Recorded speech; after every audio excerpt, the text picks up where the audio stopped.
This summit is the most anticipated in the world of business, policy making, finance, news and current affairs.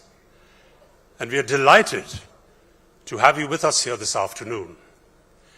Over the next 2 days, prominent national and international figures will congregate here to discuss ideas and actions for the future of India.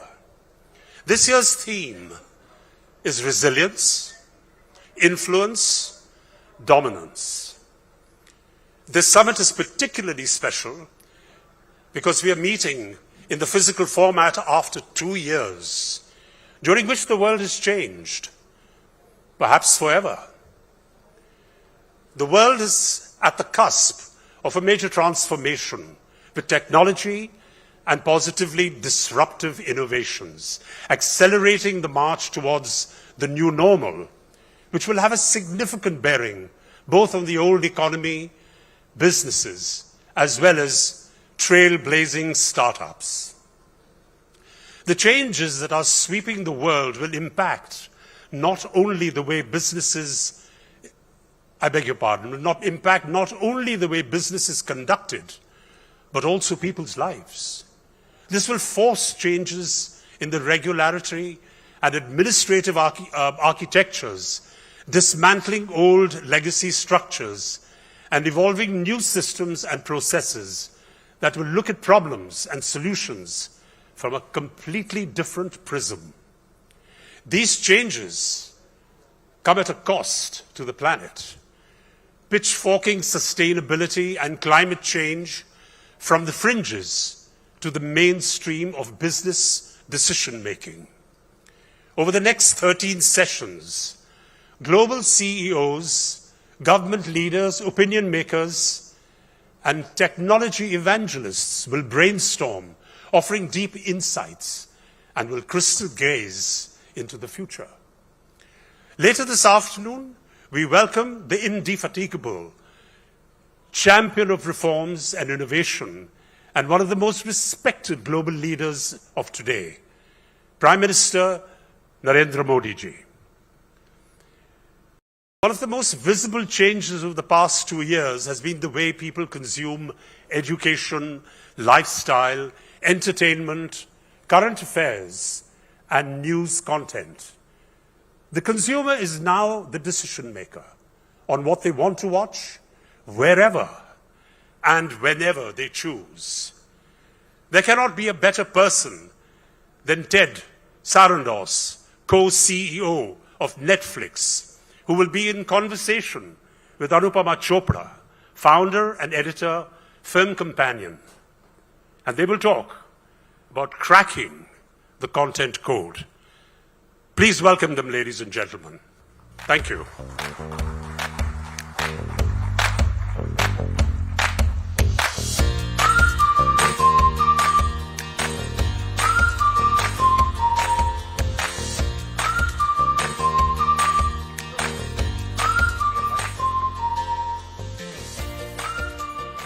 Hi, good afternoon, everyone. Good afternoon. Ted, it is so wonderful to see you again. You too, in person. In person. It's been too long. And oh my God, what a year it's been for you.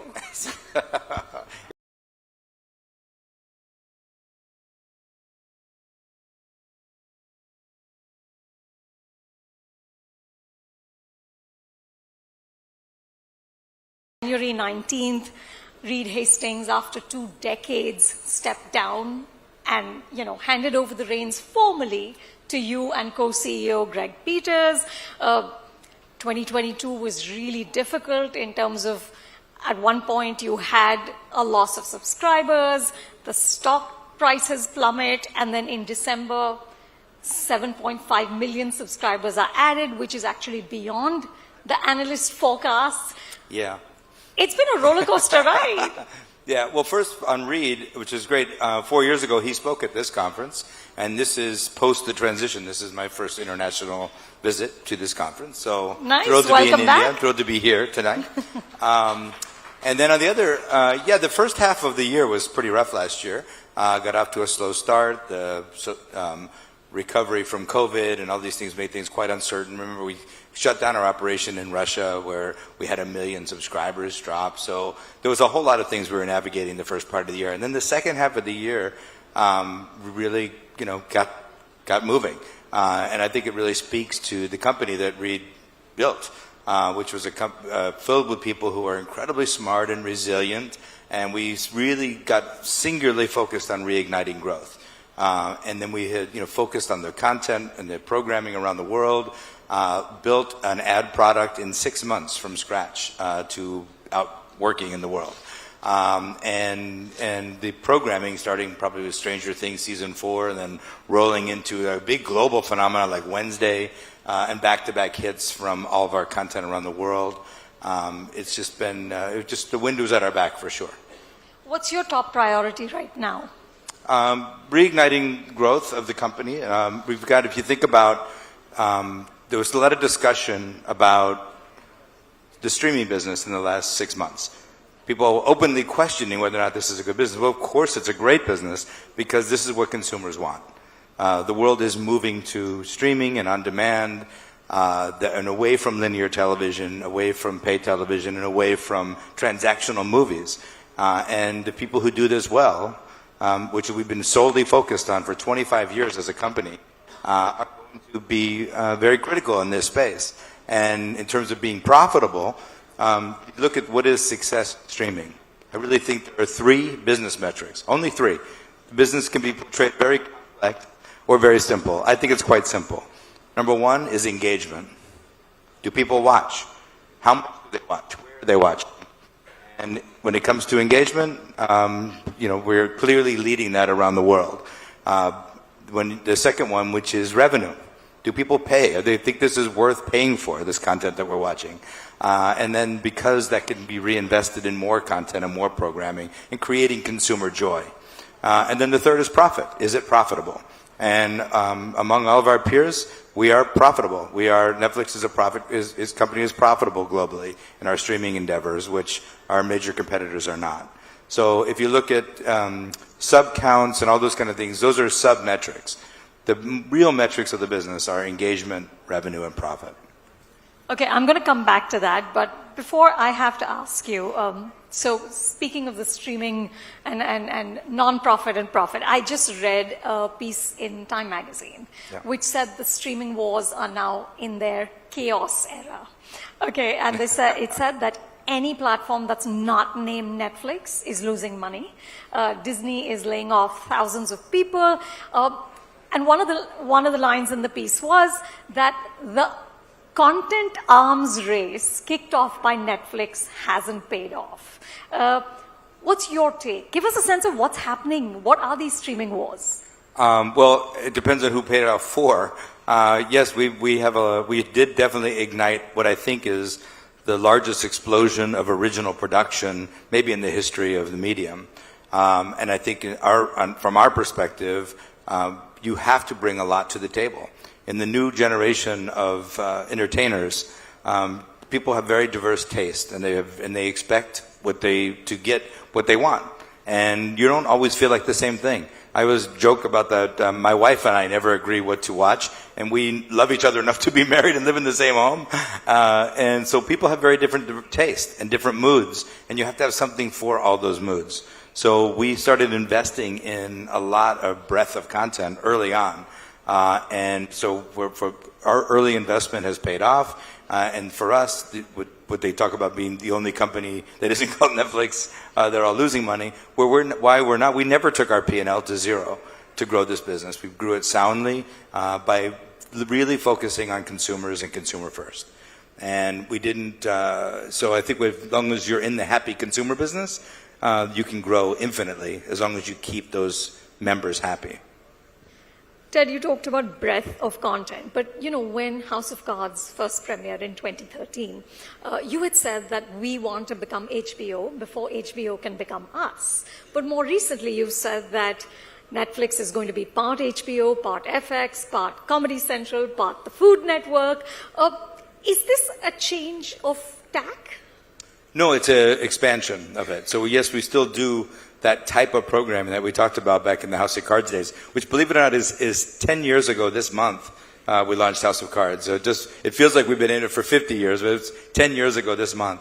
And when you think about that and then continuing to broaden the offering, we only were doing a handful of kind of prestige dramas in the early days. And today we produce across every genre of television programming, every version of movies, every genre of movies. So when you say that when I said that about HBO, I was trying to get into the shorthand, which is I think that they were at the time the kind of North Star of high quality programming. And we had not yet made anything. So I said, when we get into this, I want to be that great at making the programming before they get better and better at kind of managing subscription services and streaming. Eventually, everyone was going to do that, and we wanted to beat them at the quality before they beat us at streaming. So, and I think we largely have done that, and we've moved way beyond wanting to be HBO. But if you look at it and say, well, I said we want to be all those things, much like India, what is it? I'm going to say right, Tommy. Right? Thali, sorry. Right. Where it's a little bit of everything. Yeah. And because I think that is what people want, right? I think sometimes you want a drama, sometimes you want a comedy, or sometimes with this incredible history and rich history of Indian cinema, sometimes you want it all in the same movie. And we want to be able to provide that. So is it like Bella said, we want to replace all television? Well, we want to be your choice. We want to make your favorite show your favorite film. And so right now you do that by navigating through 500 cable channels to land on one. And we're saying is not only can you find that all on Netflix, we'll help you find the thing that you love. And there's tremendous value in being very good at figuring out consumer taste and helping them navigate through the world of enormous choices. Ted, let's talk about Netflix India. I know that India has always been a priority market for Netflix. Yes. But the general perception seems to be that it's been a bit of a hit and miss for the service here. And I've asked you about this before, and you had said that, look, this is a trial and error phase.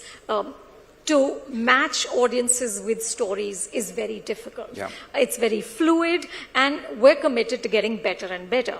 Yep. Now, in January, Netflix India had Trial by Fire, which is a superb piece of storytelling. Do you think the team is already better and better? I think they're better every day. And I do think you say it's hit and miss. I think when you enter into a new market, sometimes it's miss, hit. And I think that's, and what I figured out early on when we started launching in various countries is you didn't learn much in one country that was helpful in the next country. You have to be there. You have to be on the ground, and you have to understand consumer taste. You have to understand the culture. You have to understand the industry. You have to understand creators in that country. What are the challenges to getting movies made and series made? And in the case of India, remember, I think India's got this beautiful, rich cinema culture, and not that much around television at that time when we first got here.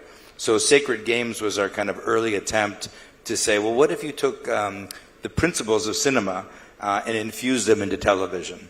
And with the Indian audiences loved that. And, that was our first show out of the gate. And now you look going forward, we've now produced 100 original projects in India. Last year alone, 28.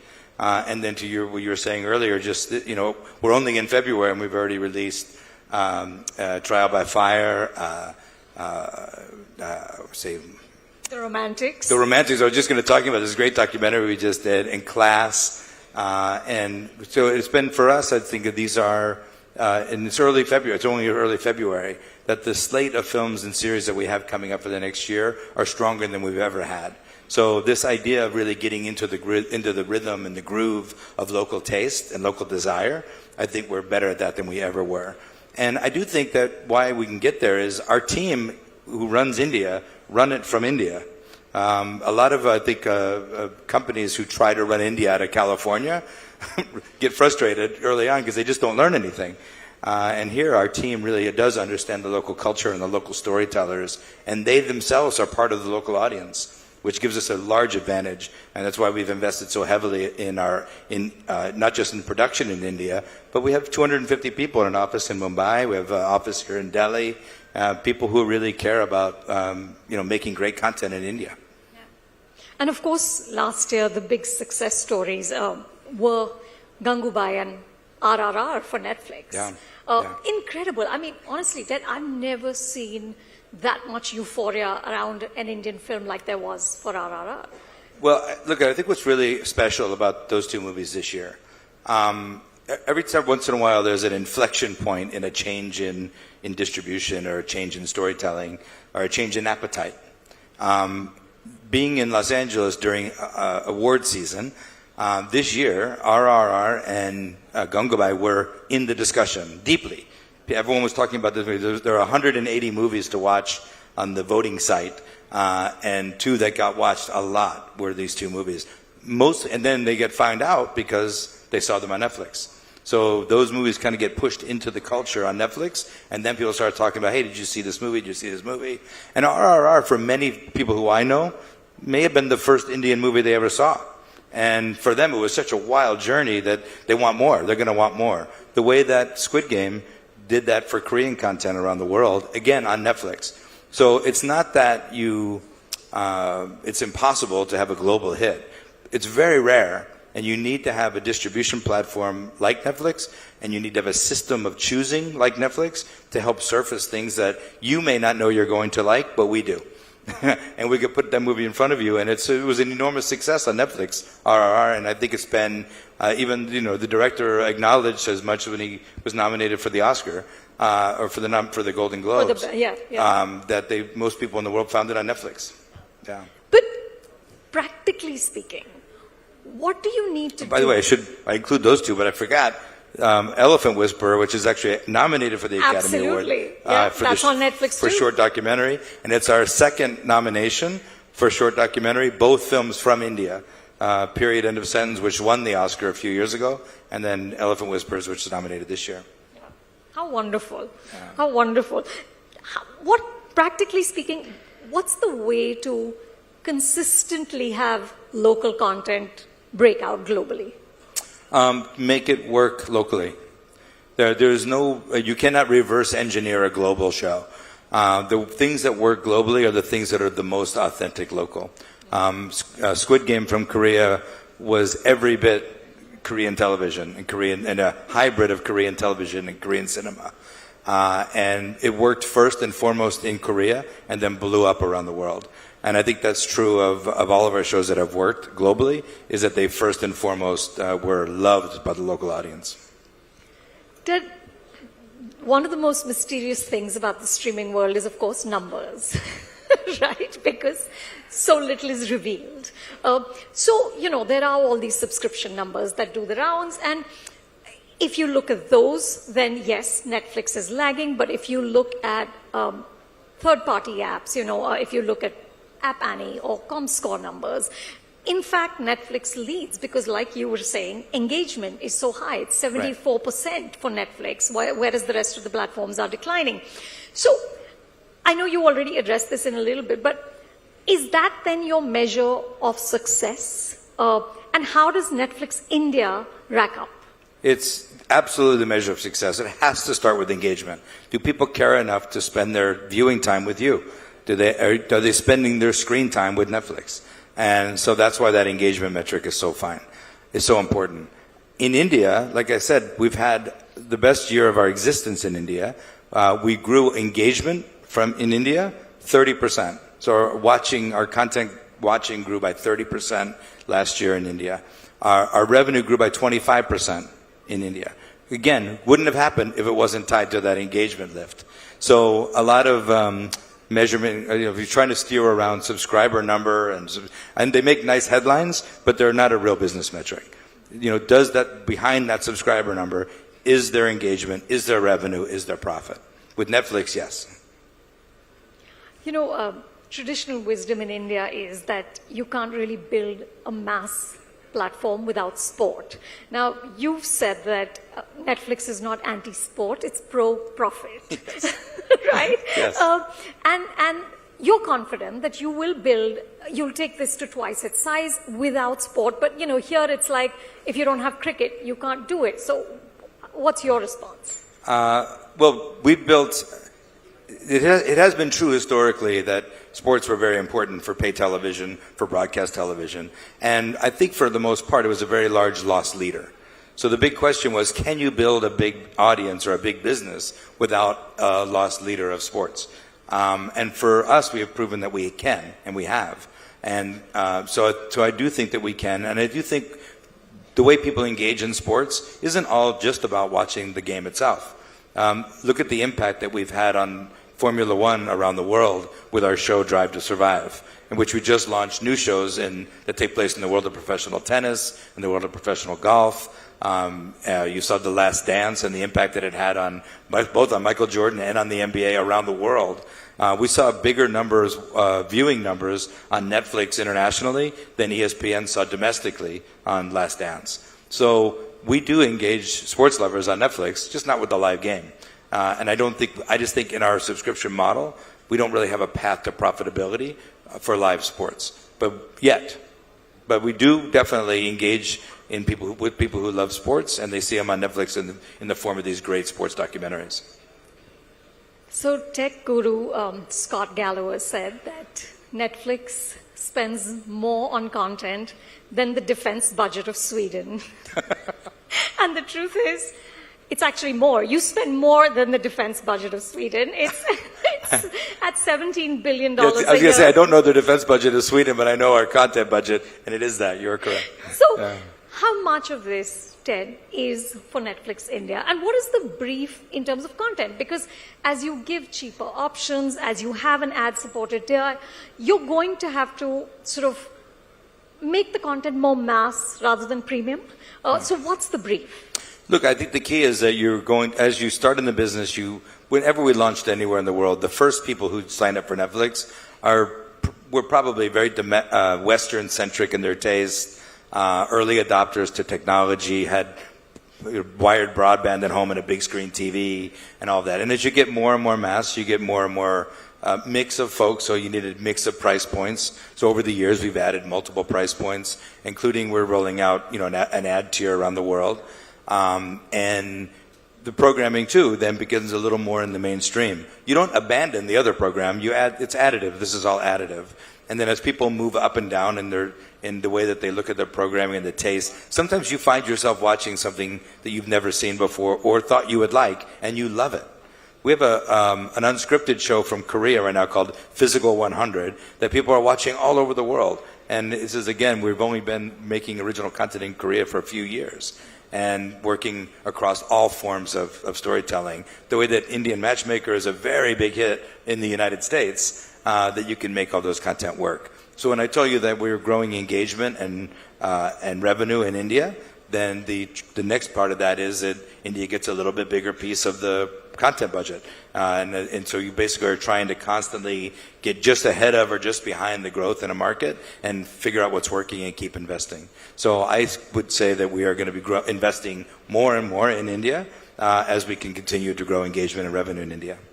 And would this sort of content brief be all things to all people? Yeah, definitely. So we want to invest broadly in things that people love. And again, and the things that you may be in the mood for. So that could be, a very soapy drama, or it could be, a big action film, or more of a prestige drama.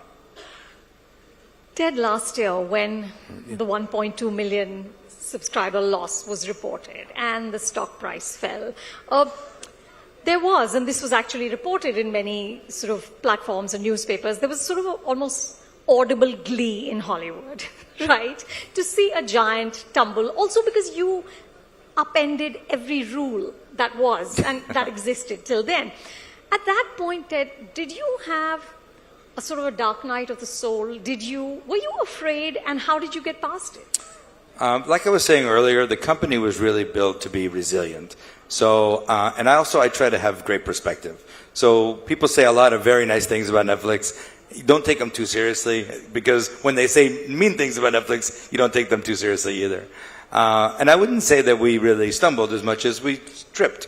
And I do think so. It's a matter of gathering your things and getting back to work. And we've done it from the beginning.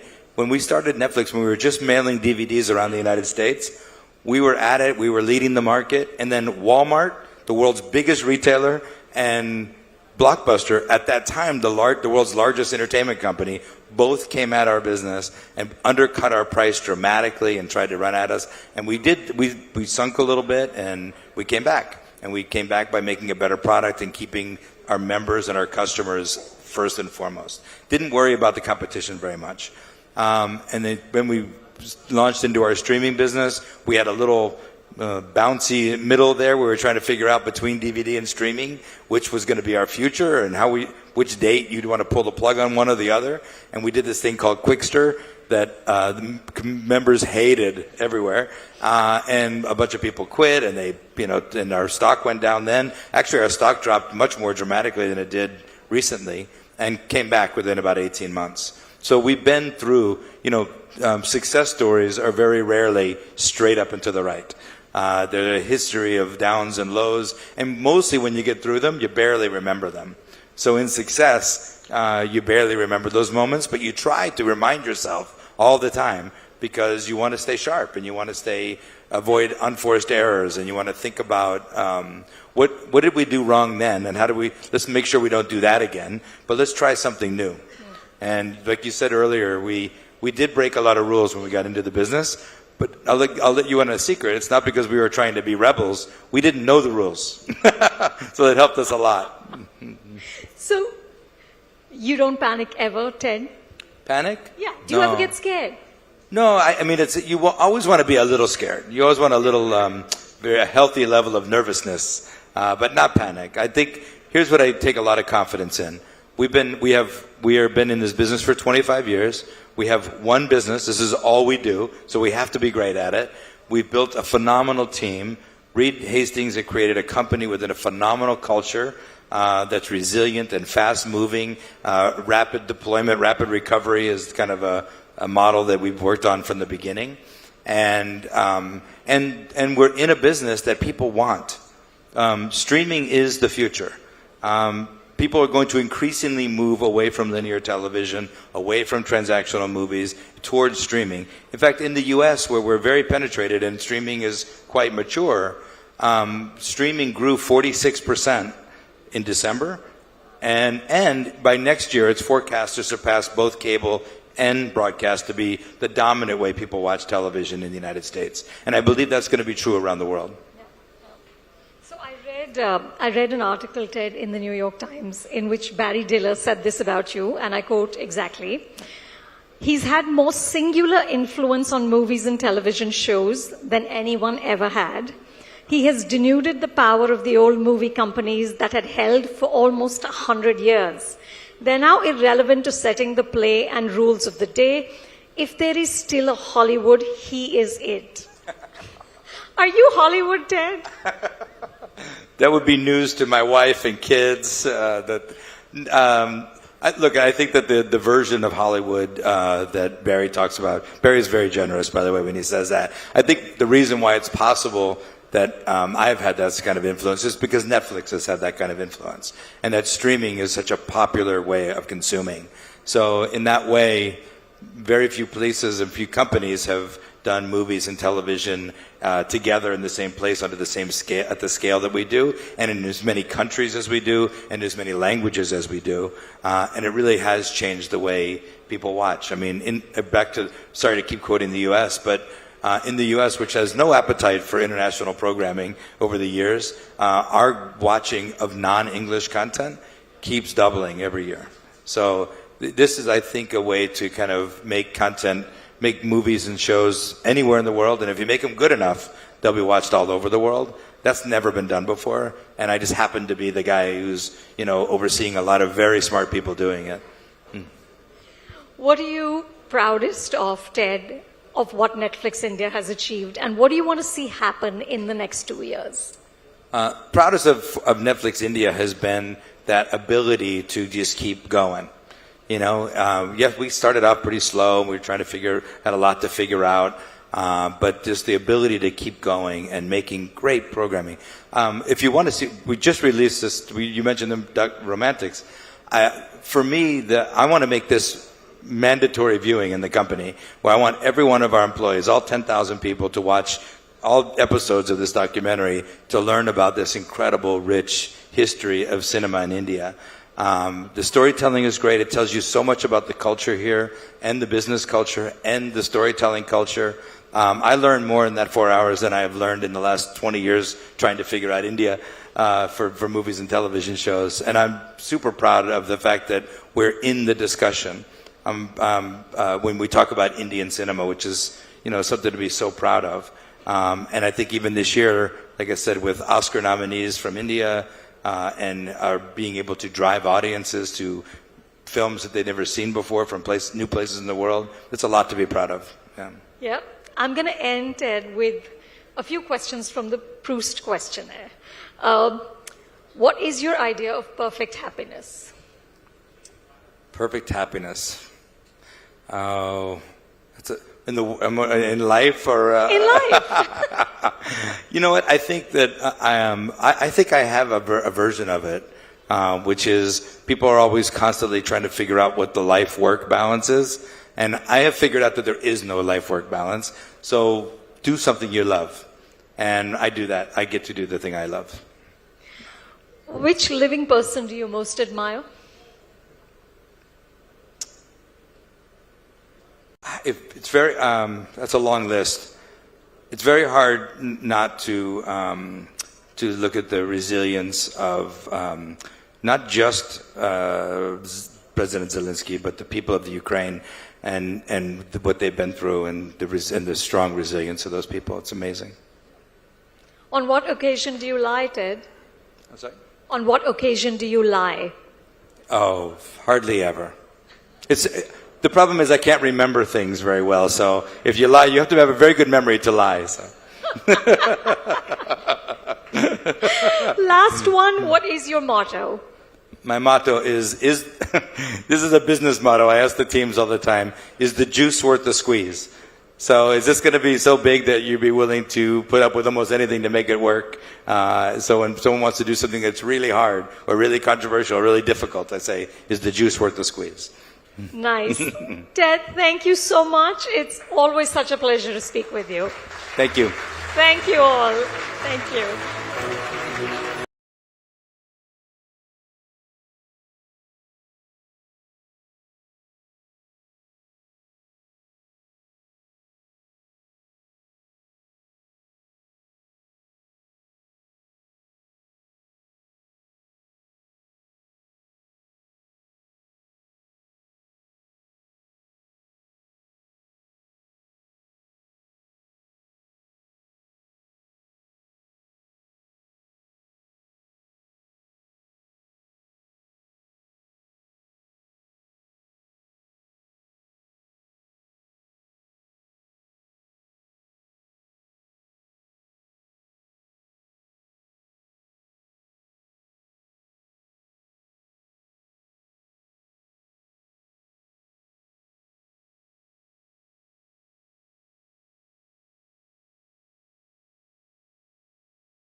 The presidency of G20 at a point of time when the world is facing several challenges. Almost 1/3 of the world is in recession. 75 countries are facing a global debt crisis. The post-COVID era has seen almost 200 million people going below the poverty line. 100 million people have lost their jobs. There's a very severe crisis of climate action and climate finance. And on top of all that, you have a very severe crisis of geopolitics in Europe, and there's a major challenge of fuel, food, and fertilizer. India takes over the presidency at this particular point. Now, every challenge is an opportunity, and India views this as a huge opportunity, and as the Prime Minister of India has said, India's presidency will be very action-oriented, it'll be inclusive, it'll be decisive, and it'll be outcome-oriented. Why is G20 important, ladies and gentlemen? G20 is important because it accounts for about almost 85% of the global production. It accounts for almost 78% of the global trade. It accounts for almost 90% of the global patents and almost 2/3 of the population of the world. And therefore, what G20 decides is critical because at this particular moment of time, the United Nations has become extremely unwieldy. One of the 5 countries which is a member of the Security Council and has veto has gone to war, and therefore you have a scenario where the Security Council is almost inoperational. And therefore G20 is critical. Now G20 is important because if today in the world you need to drive inclusive, resilient and sustainable growth, you need to you are at the midway point of the Sustainable Development Goals of 2030. Instead of progressing, the world has regressed. And you need to drive climate action because the Earth may survive, but we as human beings will become extinct if we are not able to achieve 1.5 degrees centigrade. And therefore, ladies and gentlemen, let me, out of the very many priorities which the G20 has, let me touch upon just 2 of them which are critical to my mind. One of which is about digital transformation and its ability to drive many of these things based on our ability to drive digital transformation. Now, if you look around the past 2.5 decades, much of the transformation around the world has happened because of innovation led by many of the innovators in the western part of the world, that is Google, Meta, Apple, Microsoft, and they have driven innovation across data, across mobile operating systems, across cloud. They, along with the Chinese companies, both 2 of the Chinese companies, Tencent and Alibaba, have been owners of data. Most innovations across the world have happened from the developed part of the world. But India has built up a very powerful alternative model, which is about digital public goods and digital public infrastructure. So India created the railway tracks, the tracks on the top of which the private sector is innovated. India built up identity for almost 1.4 billion people. It ensured that between 2014 and 2017, we were able to create 470 million new bank accounts. All of them were then linked to Aadhaar and to the mobile. India has about close to 1 billion smartphones today. So therefore, the bank accounts are both linked to your digital identity, which is both the Aadhaar and the mobile telephone. And many of us have used our mobiles. Almost all of us in India today have not used our debit or credit card for the last 3.5 years. I have not been to an ATM machine. I've just used my mobile as my bank to do all my digital transactions. And therefore, India does about 11x more digital fast payments than what United States of America or Europe does. It does 4x more payments than what China does.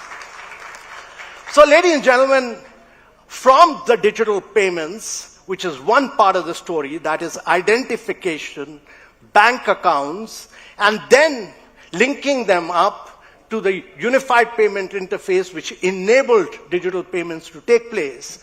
The second layer was that using this, many of our young startups, that is Lending Card, Pine Labs, many of them, actually use the payment history to do cashless, totally cashless and paperless credit.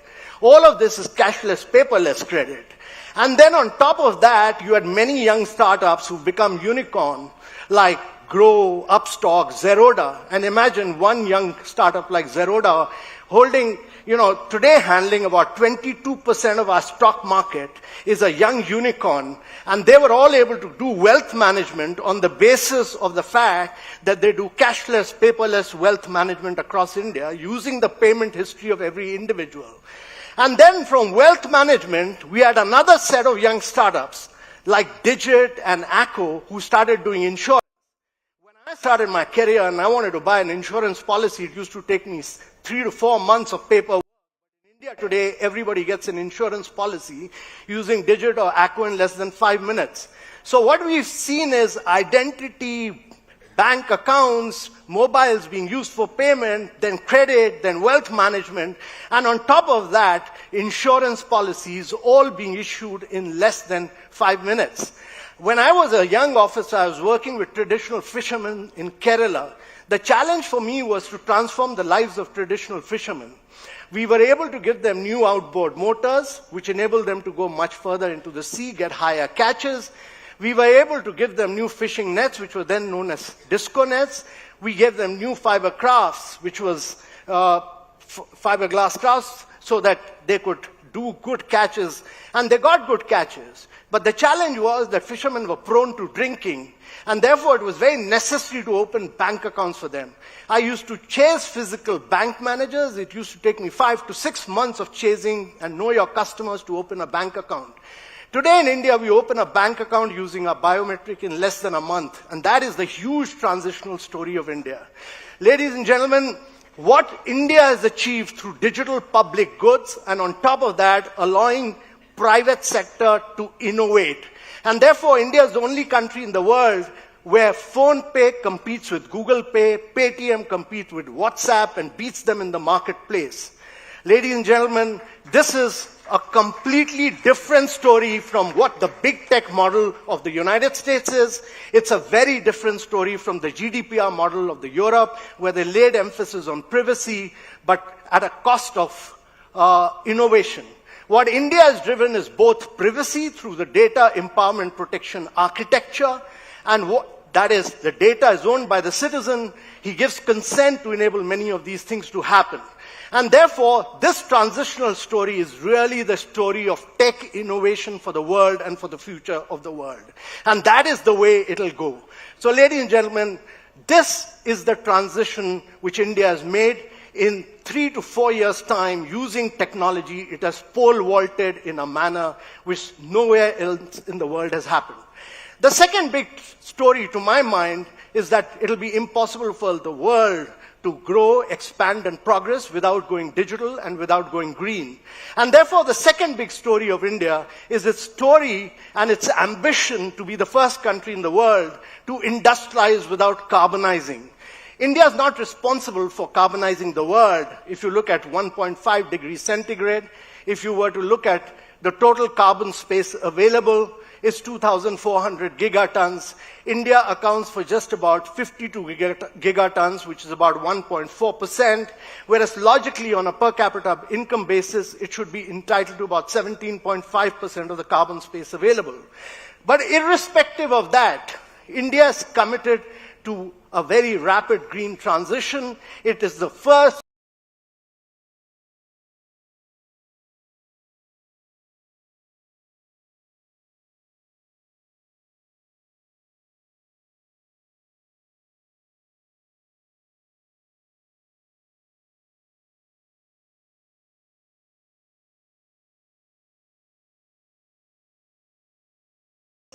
in 2021, whereas we should have achieved it by 2030. Ladies and gentlemen, India's renewables have gone through a process of very transparent competitive bidding. We've achieved prices of 0.02 kilowatt per hour, which is amongst the most competitive and the lowest prices in the world. India is climatically blessed. It has the best weather conditions in the world. The only other country which matches this weather conditions in the world is Saudi Arabia. No other country has that. And India's young entrepreneurship is truly top class as far as renewables is concerned. So how does India leapfrog? If you look at electricity, which India has made through renewables, is only 20% of energy. The balance 80% of the energy is what we term as the hard to abate sectors. That's refinery, that's steel, that's cement, that's fertilizer, long distance transport. All these do not run on electricity. They run on coal, they run on fossil fuel. India imports about 200 billion worth of fossil fuels. The Prime Minister has said that by 2047, India would be fossil fuel independent. So how do we do this? We use renewables to crack water, use the process of electrolyzer to become a green hydrogen producer. Because India is climatically blessed, India has this huge opportunity to become the lowest cost producer of green hydrogen, the lowest cost exporter of green hydrogen, and the biggest manufacturer of electrolyzers for the world. Ladies and gentlemen, This is one of the biggest opportunity to do green transition, and that is what the government of India is driving. The prices of green hydrogen in India are about $4.5 per kilowatt hour. Right now, $4.5 per kilowatt hour. The challenge is to bring it down to about $2.5 in the next 3 years and bring it down to $1 per kilowatt hour by 2030. And that is what the challenge is, to do more and more innovation, to drive much of this innovation through pump storage, which India has in plenty, the capacity to do pump storage. Unlike batteries, where you have to import nickel, cobalt, and lithium, pump storage, India has massive opportunity, because pump storage enables you to do 100 years, bring down the cost of manufacturing on pump storage is about 30 to 40% lower, and become the biggest manufacturer of green hydrogen. So, ladies and gentlemen, India's ambition is to really shape the transition from being an importer of fossil fuel to be an exporter of green energy across the world. And that is the Indian narrative, that it is possible to transform the world both digitally, and is possible to transform the world by going green. And India's ambition is to be the first country in the world to industrialize without carbonizing the world. And therefore, ladies and gentlemen, India's presidency will spell out its narrative of going both digital and going green and reshaping the history of the world. Thank you very much, ladies and gentlemen.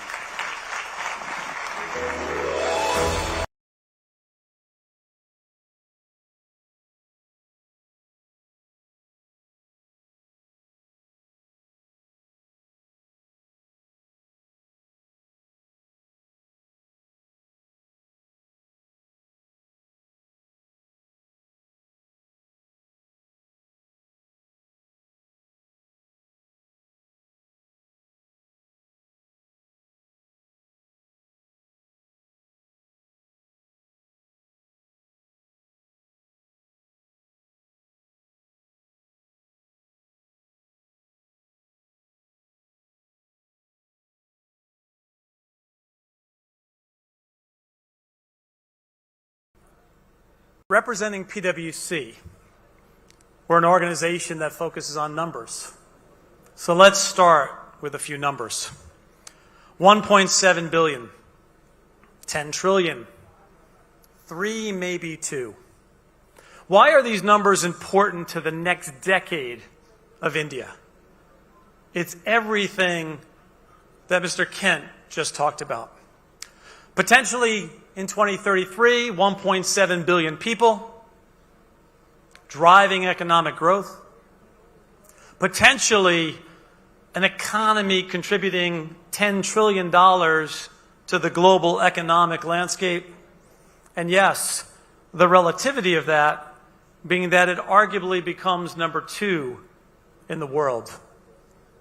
As we step back and think about the potential for India, we see an unbelievable upside. And yes, the progress that was just described must continue.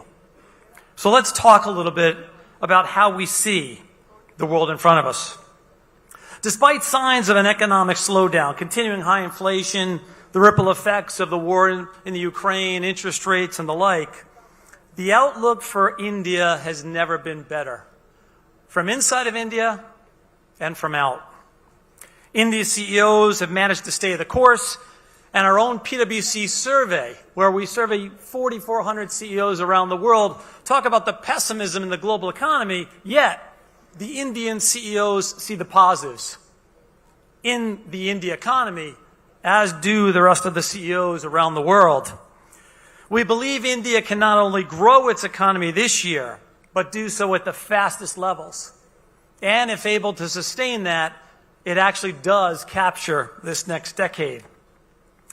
Let's remind ourselves that India is already an economic powerhouse, achieving one of the highest growth rates in the past 2 decades. The reality is, how does it actually serve the world and play a world role on a going forward basis? That same CEO survey that I spoke of comes up with another data point. 40+% of the CEOs around the world think their businesses will not be economically viable over the next decade unless they drive significant disruptive change to their organizations. Why do I go there? It's the same for countries. The reality is the uncertainty, the challenges, the disruptions in front of us are coming faster and faster, having bigger and bigger impact. And as a result, we're not only looking at what companies can do, but rather what countries can do. India, in this case, has to transition and continue the transition from the informal economy to a services economy, an economy with advanced manufacturing and leveraging that tech that was just talked about, and a knowledge-led hub, positioning itself to take full advantage of the world's increasing demands, and I'll come back to that in a moment. The population, expected to overtake China relatively soon, is making India the most populous on the planet, and it represents one of the greatest economic opportunities if it can harness the creation, the innovation, and the leverageability of the citizens of this country. If India can navigate these challenges, it not only can survive and thrive, but actually be a model to the rest of the world around inclusive, sustainable growth inside this country and for the benefit of the world. As you step back and think about what's possible, just look at Terminal 2 at the Bangalore airport. Made mostly of renewable materials, entirely run on green energy, it's admirably sustainable. The terminal is packed with high-tech technology, including biometric security and the like, and it was built by a diverse team, including female executives and young apprentices. And the terminal will end up being a service center, a convening point, and a logistical hub for 25 million people a year. Thinking about it as bringing the entree into the Silicon Valley of India. But as I said, the country needs to sustain and thrive, needs to disrupt itself and do even more. So what are the things that we see in terms of the changes, the focus, and the areas of emphasis that the country, its leadership team, and the business community and our community leaders must be focused on? There are 5. First, size and take advantage of the green revolution. The transition from a high carbon to a low carbon economy is going to include a rewiring of the global economy in new and different ways that we've never thought of. India is at the forefront of this transition, as was just described. The national hydrogen mission that was described is just a great example of that. And India is making moves to transition its own economy to a low carbon-based model, supporting its green initiatives and industries while positioning itself to take advantage of the needs of the world in front of us. For example, even though it still relies on oil and coal, India now is the world's 3rd largest producer of renewable energy, sourcing 40% of its electricity through renewables. That's beneficial to India as well as the supply chains that are sourced from India. But let's remind ourselves, India has to deal with a challenge in front of it, which is not only focusing on the mitigation of emissions and being cleaner, but also adaptation. As you see yourselves as a country being perhaps in the risk of threat by flood, droughts, and other aspects. And equal capital has to flow to adaptation as opposed to just mitigation. This is going to be important in terms of not leaving anyone behind. Adaptation doesn't mean running away from a city or a location. Rather, it means staying, dealing with and enabling better the citizens of those places that most might be at threat.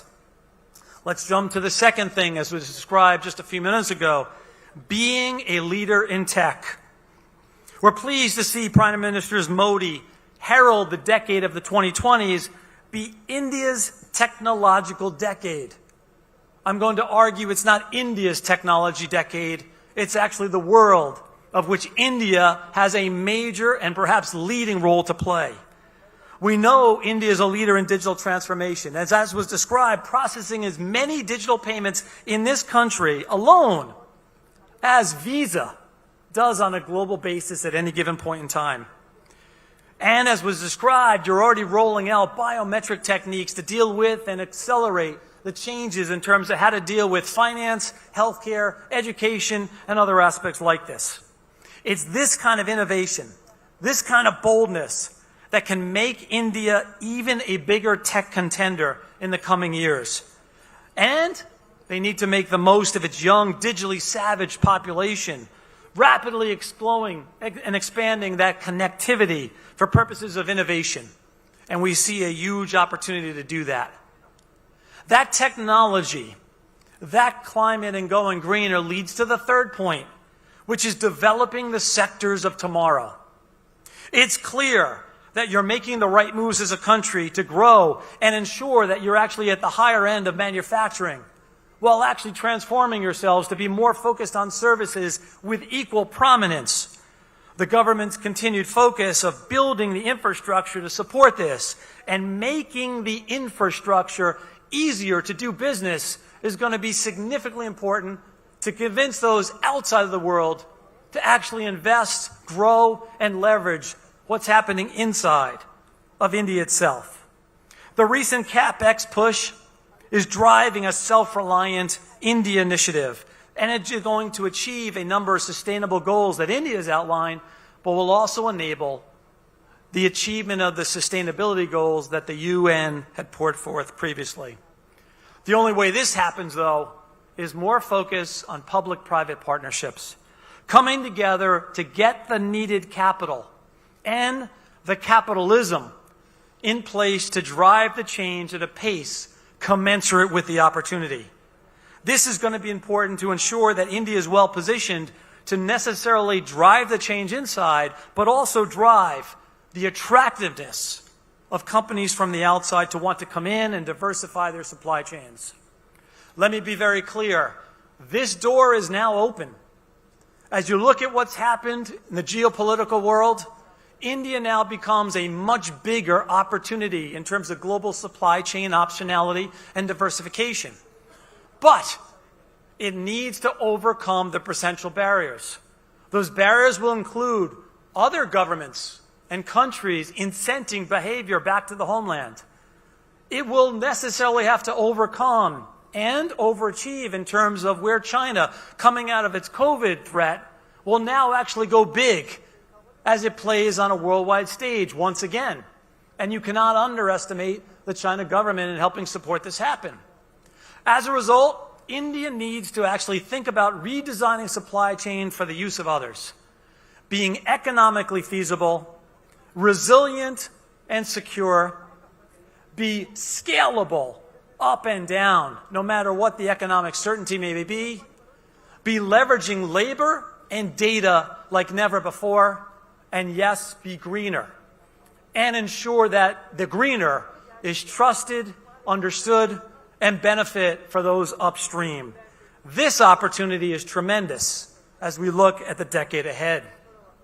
In order to do this gets to the fourth point, building the skills necessary to make this come to life in scale. India's transformation and growth is a direct correlation with the knowledge, skills, and talent of the citizens that it has. This, in turn, is dependent on the public and private partnerships and investments around education, skill building, credentialing, and building a much more knowledge-based economy. For India, prioritizing investments in each of the education subsystems is not an option. It is an imperative. And upskilling people across this nation is needed, not only to ensure the skills necessary to continue employment, but rather to bring those that are unemployed or looking to be future employed to the table to be fit for purpose going forward. We're pleased to see the Prime Minister's focus and a higher focus through the budgets that have been set in this area, both in terms of quality education, enhancement of the teachers and what they're able to achieve, and yes, incenting people to want into that training. The policies and procedures are going to be important to make it happen. And this can't be done just by itself with government at the federal or state level. Private enterprises have to help, and they need to sustain the supply chain of education on a continuous basis. Because once leaving the formal education system, learning doesn't stop. And a lifetime of learning is going to be needed as you think about the youth, the more tenured, and yes, the elderly are going to need the opportunity for personal prosperity.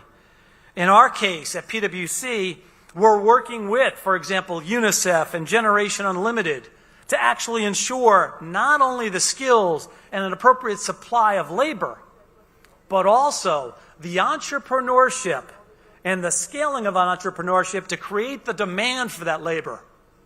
As we step back, you can have as much labor as you possibly can want. If there are no jobs to go to, and they're in other parts of the world, those citizens lose.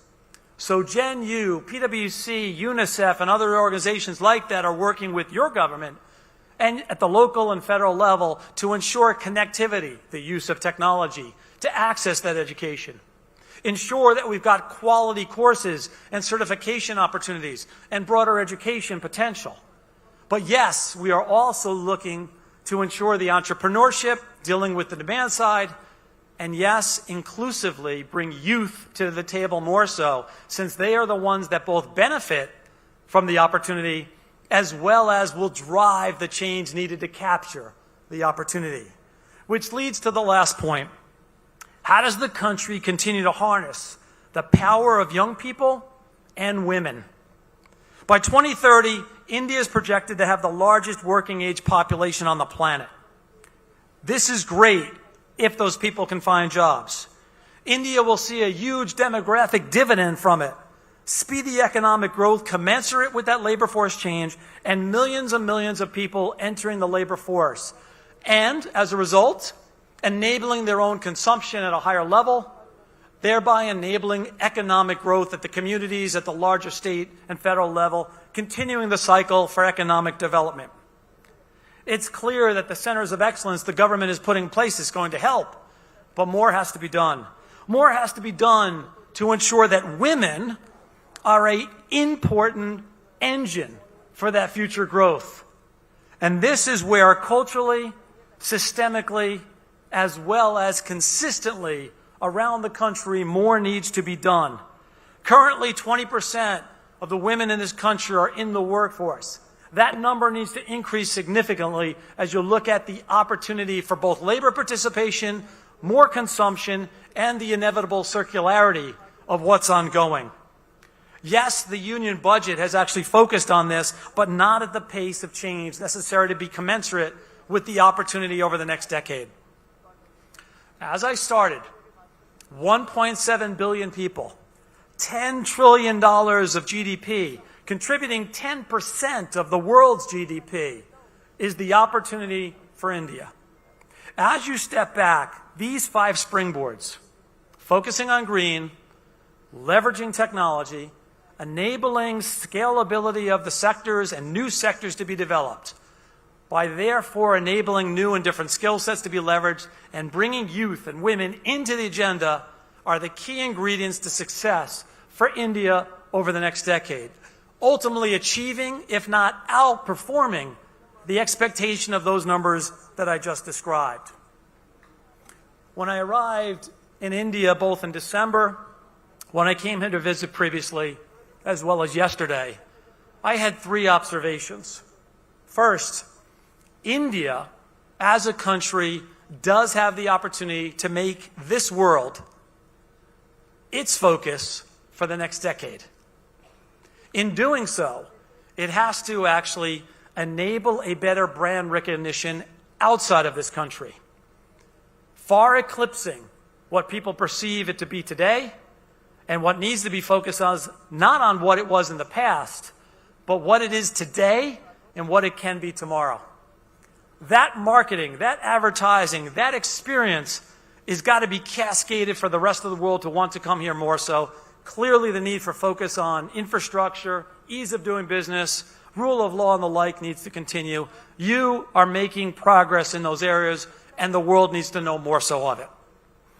Second, even though you are actually delivering marketing and advertising to bring the world here, as evidenced by the World Economic Forum a few weeks ago, where the contingency from India was over the top and noticed by everybody. It is far more than marketing. Third, let's make sure that we're focused on the domestic agenda to serve well those 1.7 and leverage it for the economic growth that's needed. I started with the macro picture, CEOs from around the world. Let me describe what those CEOs see over the next decade. A thriving economy that is needed to be served. They see and need more labor with technology skills to change its own business models. And technology changes that are going to far eclipse anything we've ever seen before. As you think about data, AI, quantum computing, and the disruption of normal changes. The world cannot source them in their own countries. They will come to India to take advantage of that. If India can do the 5 things I talked about, India thrives and becomes the model for the world, leading the world. Folks, you should not be thinking about India as the emerging market. India is the leading market. The decade is yours to capture. Take advantage of it, and let's move forward as fast as we can. Thank you very much.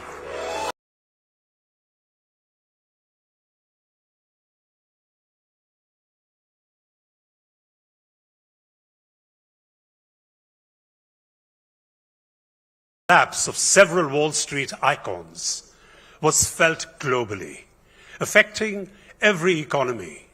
The recovery was slow, and the response through quantitative easing and the subsequent easing had their effects as well.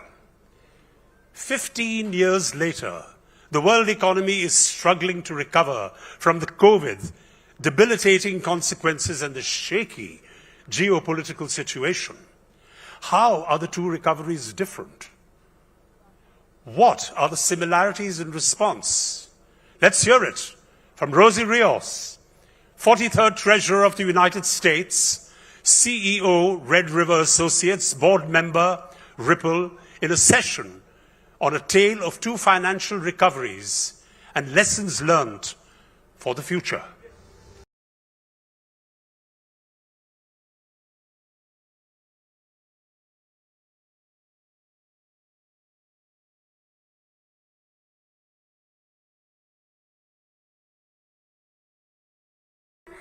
This is my first visit to India, but certainly not the last. You are certainly at the forefront of innovation and entrepreneurship, and I'm thrilled to be part of such an important convening. And I'm here to talk about one of my favorite topics, our economy, based on my experience working not just on the financial crisis, but on the recovery itself. Starting in 2008, and then serving on both terms of the Obama administration as Treasury of the United States, and most recently as part of the President Biden Treasury Transition Team. So it is, in fact, I think I'm the only person in the world who've ever served in those capacities, and my work continues to this day. Okay. Just a little bit of background on myself. Prior to coming into the administration, I was Managing Director of Investments for a $22 billion firm based in San Francisco. Right out of college, I graduated from Harvard University. I was a commercial property underwriter for general reinsurance, so managing risk is in my blood. Now, I remember the crisis of 2008. How can we forget that? I was working in the investment management firm at the time in San Francisco, and I received a call in October of 2008. You might recall during that time that Congress was trying to pass the legislation that would become known as the Troubled Asset Relief Program, and it had failed in its first attempt. And at that time, again, I, as part of this real estate investment management firm, was feeling the effects of the crisis. So when I received that call asking if I would be interested in coming on board to be part of this Treasury transition team, should President Obama win in November of 2008, I would be part of that team that would implement the Troubled Asset Relief Program, working closely with Secretary Paulson and President Bush. And of course, when you get that call, you can't really say no. It was a very, very scary time, and I can't help but think how quickly our memories tend to overlook what was happening. It was frightening. And as one of about 24 finance professionals who were brought in, literally we were in this room in November of 2008, about 24 of us who were brought in to, again, work with Secretary Paulson and President Bush during this time of uncertainty, probably one of the most uncertain times of our economic history. We worked in teams, sometimes as individuals. Sometimes we were given a week to turn around a recommendation on a specific project or initiative. Sometimes we were given an hour. And again, something that still stays very, very close to my mind. Just to give you a little bit of a glance, I'm going to go over 15 years of work in about 10 minutes. The cause of the great financial crisis lay with homeowners, the U.S. government, lenders, rating agencies, regulators, investors, and financial organizations for taking on too much risk. It ended in 2009 after massive monetary and fiscal stimulus, along with government rescue of banks, were put in place by the Troubled Asset Relief Program. So if you look at this particular slide, you will see exactly when real GDP growth contracted. Financial innovation and risky products caused financial firms to become more interconnected, but outstripped our ability to manage the risks that innovation brought. We saw a rise of inexpensive mortgage credit in the U.S. and elsewhere that set off a housing boom, but when housing prices started to fall, excessive debt and structural weaknesses set off a domino effect. Now, even though when President Obama took office in January of 2009, our economy was still drastically contracting. In fact, that month, January of 2009, the economy contracted at 6% GDP. So here we were assuming we were going to grow anywhere from 2 to 3%. So contracting in 1 month at 6%, you can imagine what we were all feeling at the time. And at the same time, the economy lost over 750,000 jobs in 1 month. So whenever you see the results come in from the Bureau of Labor Statistics on the monthly jobs number, anything that's positive 200,000 jobs is good. That's a really good number to stay above. So when you think about 750,000 jobs in 1 month, just to put that into perspective, at that time that was about the population of San Francisco, my hometown. So if you can imagine the entire hometown losing all their jobs in 1 month, that's the reality that we were facing in January of 2009. So the nation's credit markets were still frozen. Bank lending was almost non-existent. The municipal market for debt was in deep disrepair, leaving states and localities cash-strapped. And again, we still were not out of the woods.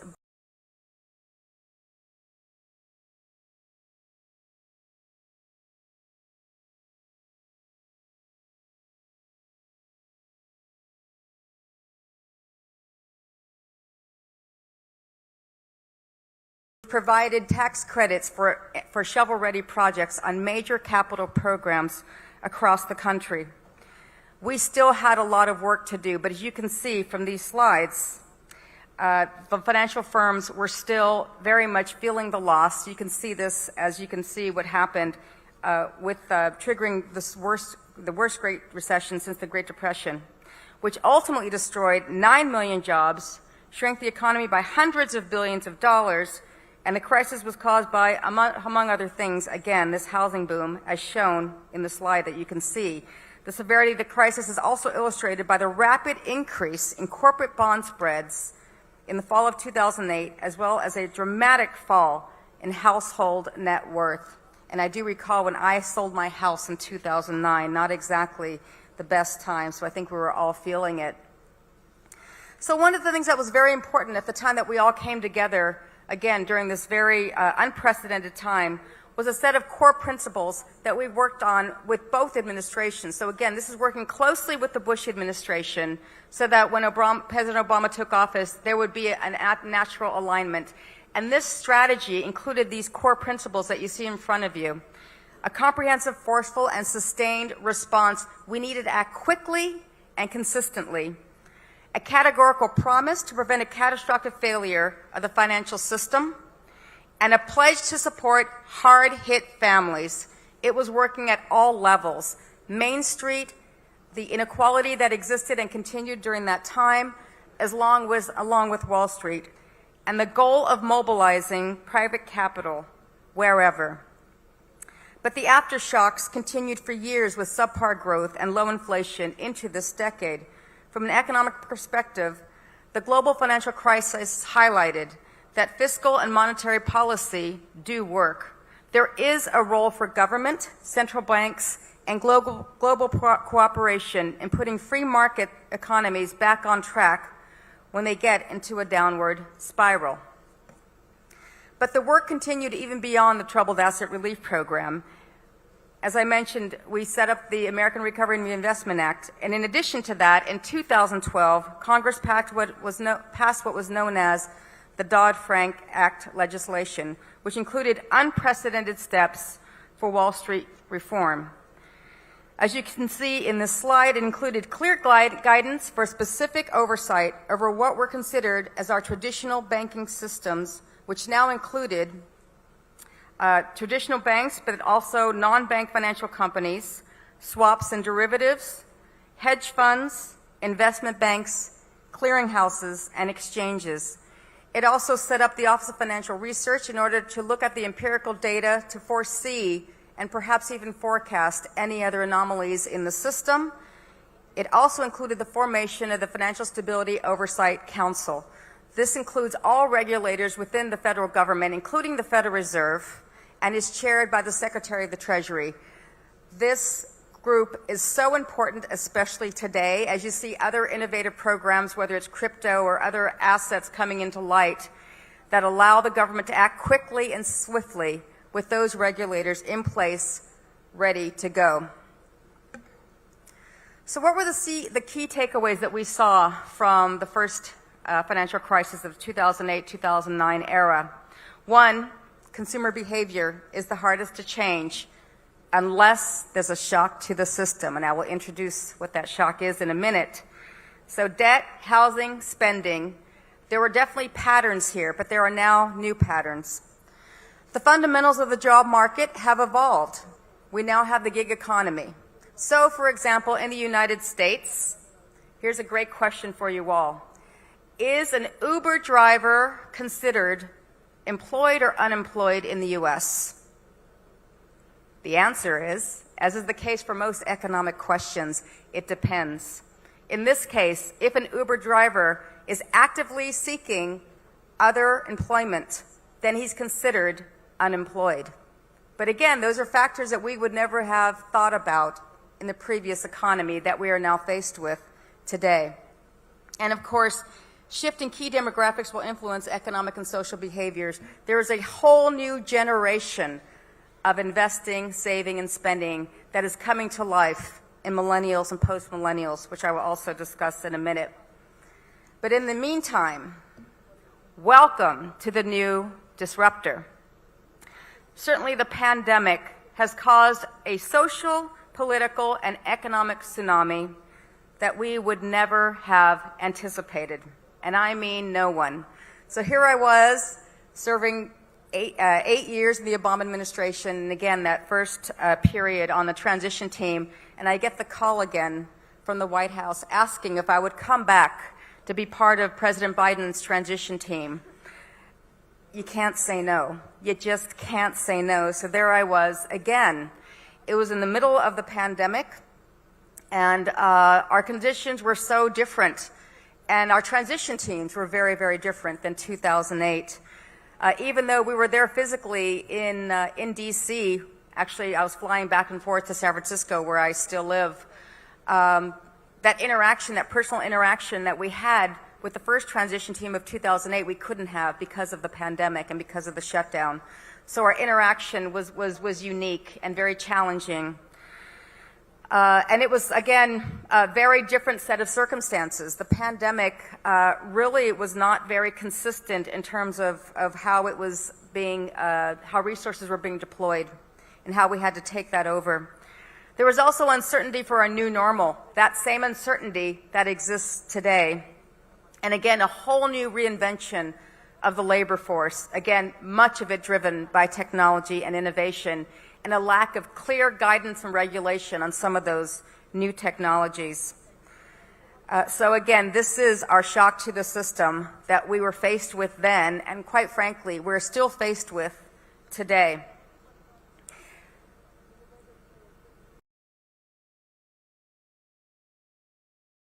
I lost my screen up front here. So in the spring of 2020, as COVID-19 spread across the global economy, we saw factories around the world shut down. People stopped eating at restaurants, airlines grounded flights, millions of people were laid off as businesses disappeared practically overnight.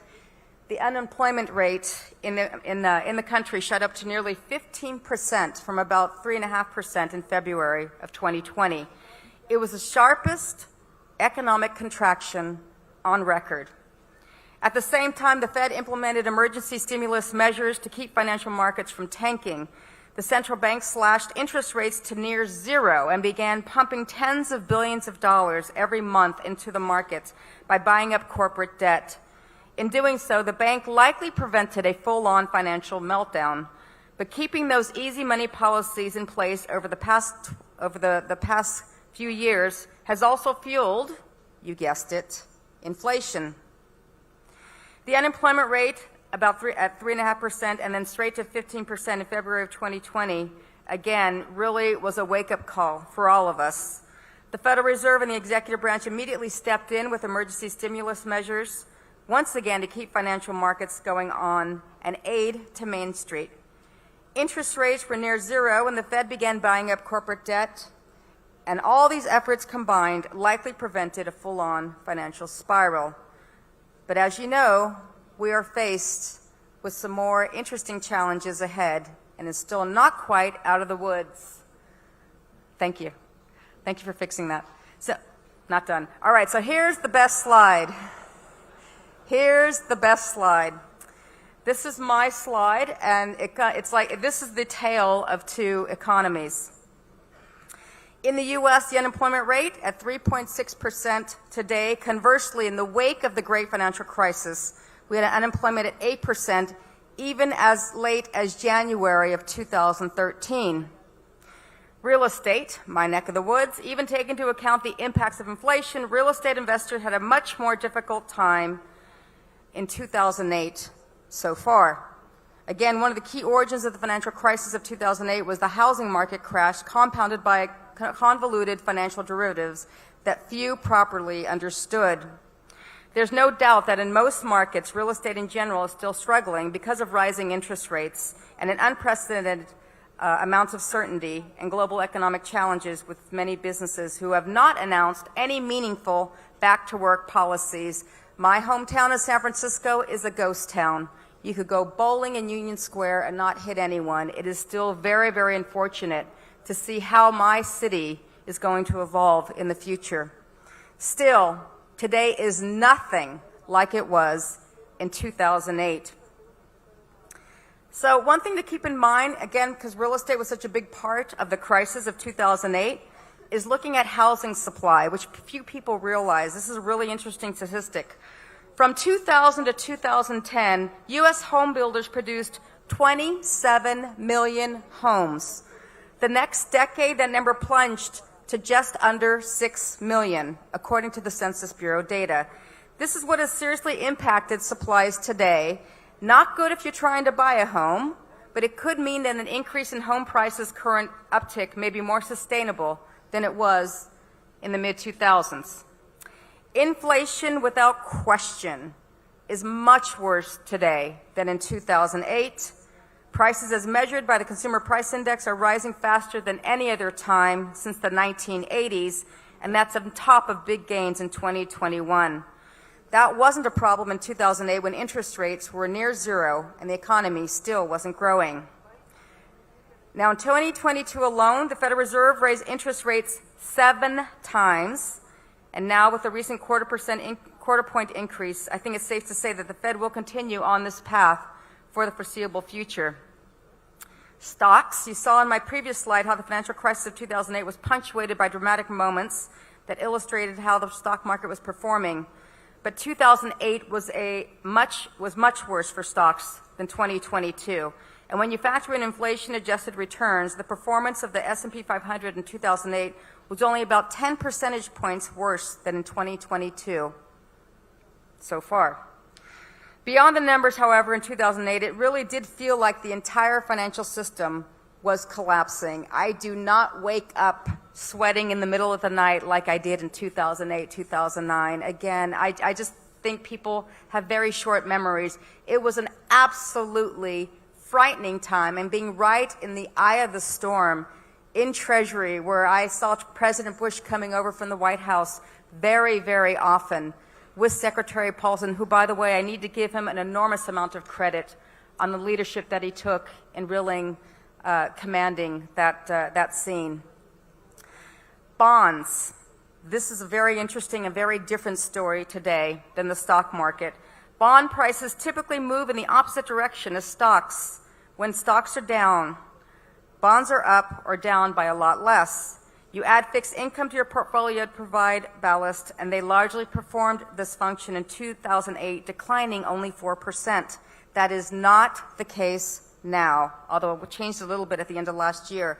Thanks to sky-high inflation and rising interest rates, bonds have taken an epic beating in 2022, getting a little better, and eventually higher yields could benefit bond investors, but this is an extraordinary anomaly whose big comeback has yet to be realized. And the last one on the slide, gold.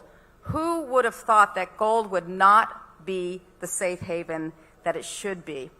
In 2008, many investors turned to gold as stocks took their hit and the sky was falling. This is certainly not the case in 2022 with stocks nosediving and prices increasing due to inflation. Gold has been a huge investment disappointment. This is another great example of how the fundamentals have changed and has tested gold's reputation as an inflation hedge. So, what happens next? There is no single government or central bank that can fix the inflation resulting from these global disruptions. At its January 31st, February 1st policy meeting, the Federal Reserve lifted its benchmark overnight interest rate by 1/4 percentage point to the 4.5%, 4.75% range. And as mentioned, the central bank also signaled more rate hikes are coming to help lower overly high inflation levels back to the 2000 target. So what does this mean for you? First of all, not out of the woods. We still have our geopolitical uncertainty with the Russian invasion of Ukraine. We still have what could be a pandemic that still hasn't quite disappeared completely. Hopefully there'll be no more variants that'll come back. Prices and wages are likely still going to go up for a while, but for how long and how much depends on countless variables across the globe, including any further lockdowns in China that might affect our supply chain. No telling what other natural disasters, like we're seeing in Turkey, could also set us back in progress. And again, any other variants that might be rearing its head with the pandemic is something we just cannot control at this point. So what would I do as an investor? One, I would follow the money. Yes, it is my name on U.S. currency, almost $1.8 trillion with my name on it in currency in circulation, so no one has made more money than I have. But if I were following the money, where is it going? It's going to the metaverse, it's going to blockchain, it's going to artificial intelligence. Technology and innovation will be the key. And here's what's important to remember. In 2007 and 2008, we saw a huge growth of investment in technology and innovation. This was during the downturn. What was invented in 2007 that has turned our world upside down today? Anyone? The iPhone. Very good. The iPhone was invented in 2007. There is no doubt, and then obviously subsequent to that, you saw Facebook, you saw Google, you saw Airbnb, you saw Uber. In one of our biggest downturns, innovation still mattered. And that's going to still be the case. This is a very resilient global economy, and a lot of that innovation is happening here.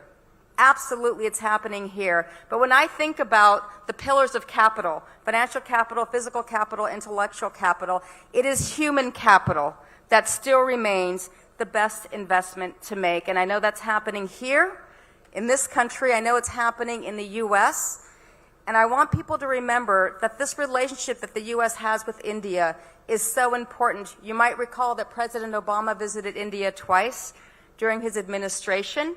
You also know that President Biden has had 2 in-person bilateral meetings with Prime Minister Modi. That relationship will absolutely, no doubt, continue.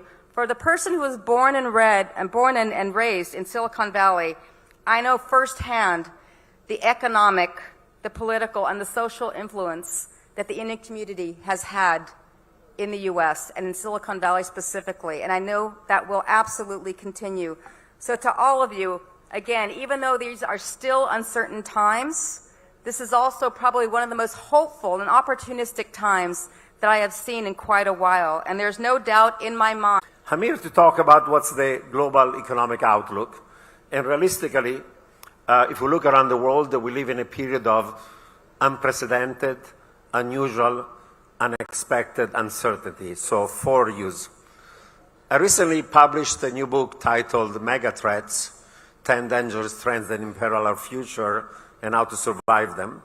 And here I address in this book a number of, on one side, economic, monetary, and financial threats that imperil our economic and monetary and financial future, but also non-economic threats that are correlated and connected with the economic ones. Even if you think about the economic threats, they are very different in many ways from those that we're facing even a few years ago. For example, until 2 years ago, in most advanced economies, there was worry about lowflation, if not deflation. Central banks had a hard time to achieve an inflation of 2%. Inflation was persistently below. Today, instead, in advanced economies, and even emerging markets, we have to worry about inflation to be too high rather than too low. And inflation has been significantly above the 2% targets in advanced economies. A couple of years ago, we were worrying about what people refer to as secular stagnation, a situation where there were excess savings, low aggregate demand that led to weak economic growth, but also to lowflation, if not deflation. Today, we have to worry about the opposite phenomenon, the risk of stagflation, situation where you have inflation and potentially recession at the same time in advanced economies because there are a number of aggregate negative supply shocks that are eating economic growth while raising the cost of productions. A couple of years ago, people in the advanced economies were worried about interest rates being too low. About $18 trillion equivalent of public debt in Europe and Japan had negative nominal interest rates up to maturities of 10 years. Today, the opposite problem. Because of rising inflation, central banks are increasing policy rates, long-term interest rates are going higher. But these high interest rates in a world where there is too much debt, private debt and public debt that has gone from 100% of GDP in the 70s to 350% of GDP last year globally, those rising interest rates create the risk of debt crisis in the private sector and the public sector, in the country, in the sectors where those debt ratios are high. In the public sector, in addition to explicit debt, there is even implicit debt coming from unfunded liabilities, coming from aging of populations and unfunded pension and aging expenses for healthcare. A few years ago, we were worried about the excesses of hyper-globalization, but now we have to worry about the opposite. We have to worry about deglobalization, about protectionism, about restriction to trade in goods, in services, in the movement of capital, labor, technology, data, information. We're going in a world that is becoming fragmented, if not balkanized. A couple of years ago, we were worried about the everything bubble. There was an asset bubble in most risky and other assets. There was a boom and a bubble. Today, we're worried about asset deflation. The bubble has gone bust. Last year, there was a massive correction of U.S. global equity and other risky assets, and now we are going from a boom and a bubble to a bust and a crash in financial markets. So the nature of the economic, monetary, and financial risk is very different today than the one it was even a couple of years ago.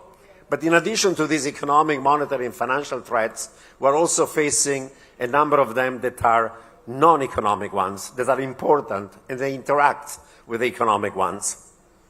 For example, we live in a world that is characterized by a geopolitical depression, where a number of revisionist powers, China, Russia, Iran, North Korea, and Pakistan, are challenging the economic, monetary, financial, trading, political, and geopolitical order that the US, Europe, the West, and their allies around the world, including Asia, created after World War II. We already have a hot war between Russia and Ukraine that could become unconventional and involve NATO. I was recently in Israel, where in Israel there is a cognition that Iran is becoming effectively a threshold nuclear state, and Israel will have to decide whether to attack Iran or use deterrence. And of course, the Cold War between US and China is becoming colder by the day, with the risk eventually even of a military conflict on the issue of Taiwan. So this geopolitical depression is leading to a decoupling, to a fragmentation of the global economy, balkanization of global supply chains. We have gone from free trade to secure trade, from offshoring to reshoring and friendshoring, from just-in-time global supply chains to just-in-case that are redundant.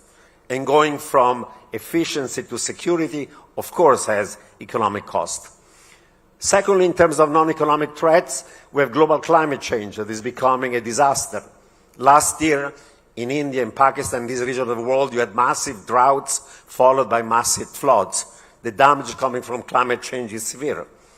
Of course, a third threat is the one of global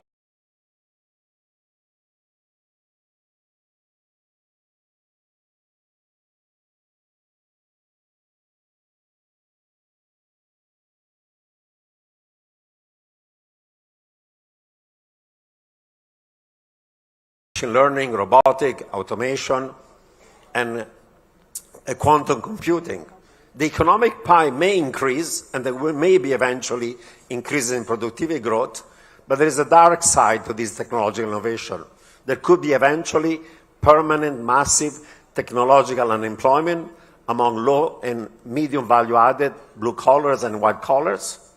And these types of innovation, unfortunately, increase income and wealth inequality, because there are capital-intensive, skill bias, and labor savings. So AI is an opportunity, but if not managed right, is a threat. And finally, on the political side, because of economic malaise, because of rise in income and wealth inequality, because many young generations feel that their own economic opportunities are not going to be as good as their own parents, there is now a backlash against liberal democracy. And unfortunately, in many parts of the world, both advanced economy and emerging markets, some extremist, radical, populist regimes of the extreme right or the extreme left are becoming to power. So liberal democracy is being challenged as well. Now, I talk about this phenomenon and the interaction between economic and non-economic threats as mega threats, but there are other similar terms. This past year, the Financial Times talked about the concept of poly-crisis and made it one of the buzzwords of the year. It's the same idea, that economic and non-economic threats that are feeding on each other. I was just in December presenting my book in a debate with the head of the IMF, Ms. Kristalina Georgieva, and she has spoken about a confluence of calamities like we have never seen since World War II. And last month I was in Davos for the World Economic Forum, and the global risk report of the WEF was exactly about polycrisis, mega threats, and interaction between these economic and non-economic threats. So whether you call them mega threats, or whether you call them polycrisis, or whether you call it a confluence of calamities, or whether, as the WEF says, we'll have the most turbulent and unstable decade in decades coming, we're facing a series of interconnected threats that are imperiling our economic, financial future, but also the future of humanity and the future of the planet because of climate change, because of global pandemics. Now, of course, in the short run, the kind of risks that we have to face are those of the risk of inflation, of potential recession and stagflation, and mounting debt ratios that are becoming unsustainable if interest rates are going to go higher in nominal and real terms. I think that the great moderation, unfortunately, is over, the period of low inflation and relatively stable economic growth, and we might be going to a period that is more unstable, of what I call great stagflationary and debt instability. Of course, the causes of the rise in inflation in advanced economies and some emerging markets after COVID were several. On one side, bad policy, loose monetary, fiscal, and credit easing, too much and for too long. But there was also bad luck, a series of negative aggregate supply shocks that hit the global economy. First of all, the negative impact of COVID on supply of goods, services, shutting down economic activity, impairing global supply chains, and reducing the labor supply. Secondly, the brutal Russian invasion of Ukraine led to a spike in commodity prices, oil, natural gas, industrial metals, green metals, food and fertilizers. And finally, until recently, the zero-COVID policy of China was also hampering production in China and creating further bottlenecks in global supply chains. However, even if, as hopefully, some of these negative supply shocks are going to phase out, maybe COVID is over, maybe eventually the Russian invasion of Ukraine will stop. Now that China has eliminated the zero-COVID policy, those bottlenecks should go away. There are some more medium to long-term negative aggregate supply shocks that can reduce potential growth, can increase the cost of production, and with loose monetary and fiscal policy can lead to inflation and to recession and stagflation. And we're facing a number of more medium-term negative aggregate supply shocks. I don't have time to go over all of them, but think of it this way. 1, deglobalization and protectionism. 2, reshoring or friendshoring and producing not where it's low cost, but where it's higher cost. Aging of population in advanced economies, but also in major emerging markets like China, like Russia, like Taiwan, like Korea, and so on. Restriction to migration in Europe and US. In the past, migration reduced wage growth. A geopolitical depression and decoupling is leading to a fragmentation of the global economy. Global climate change that increases the cost of food because of desertification, lack of water, and through other channels increases energy cost. Pandemics that, of course, are stagflationary shocks. The existence of cyber warfare that either cuts down production or, if you want to protect yourself, is very costly. There's now finally also a backlash against rising income inequality, leading to fiscal policies that are pro-labor, pro-union, pro-workers. Might be the right thing to do to avoid social strife, but it increases wage inflation. And finally, the US and Europe are weaponizing the dollar and the euro for national security and foreign policy purposes. That might be the right thing to do to deter your rivals, but it creates frictions in the international payment system, sands in the wheel that is also stagflationary. So these are on the supply side. On the demand side, we're facing a situation where, as I pointed out, debt ratio, private and public, as a share of GDP, have gone from 100% in the 70s to 350 last year globally, 420 in advanced economies, 330 in China. Central banks are in a trap, in a debt trap, because if they were to increase interest rates enough to fight inflation, not only they would cause a hard landing of the economy, but they would also cause a financial crash. And a financial crash and a debt crisis is going to lead to a worse recession, and a worse recession, of course, is going to make debt ratio even more severe.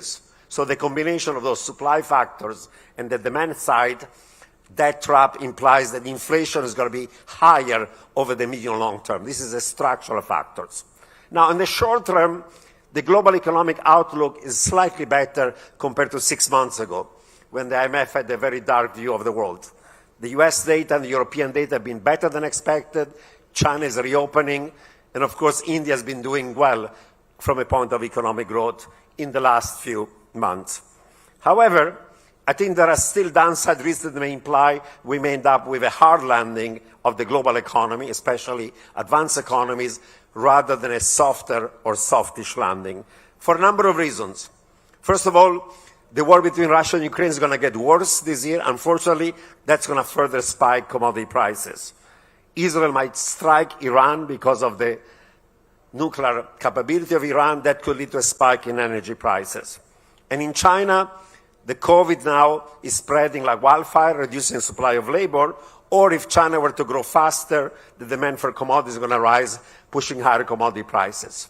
And for commodities, there is massive today underinvestment into new capacity, not only in energy, but also in green metals, where there is greenflation, and industrial metals. And therefore, firms like Goldman Sachs expected this year commodity prices may go up globally more than 40%. That's implying higher inflation, not lower inflation. Secondly, labor markets in advanced economies are tight.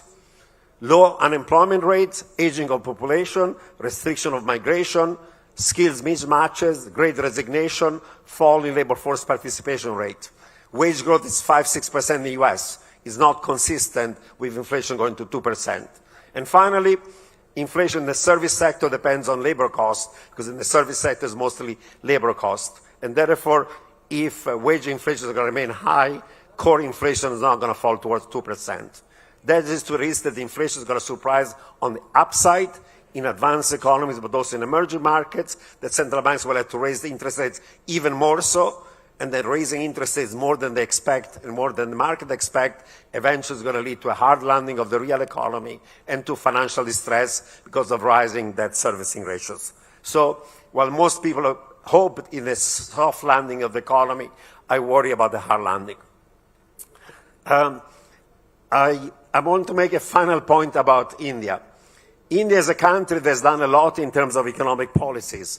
It created an infrastructure boom and internal market. It has developed industrial policies that are leading to growth of manufacturing sector. It has a comparative advantage in IT, technology, and technological services, including fintech. And it's created a welfare system that is based on a tech stack that allows micro-targeting. All of this is positive. I would have only one particular specific concern. The biggest problems that India is going to face in the next few years are more micro and structural rather than macro and cyclical. Of course, on the macro side, inflation is still too high. Deficits and debt in the public sector are high. But I would say that the micro concerns are more important. Why do I say so? The growth of India is becoming increasingly driven by national champions that are large, private, oligopolistic conglomerates. On one side, that might be seen as positive because they are productive, efficient, and competitive. And they've been actually creating a lot of economic growth.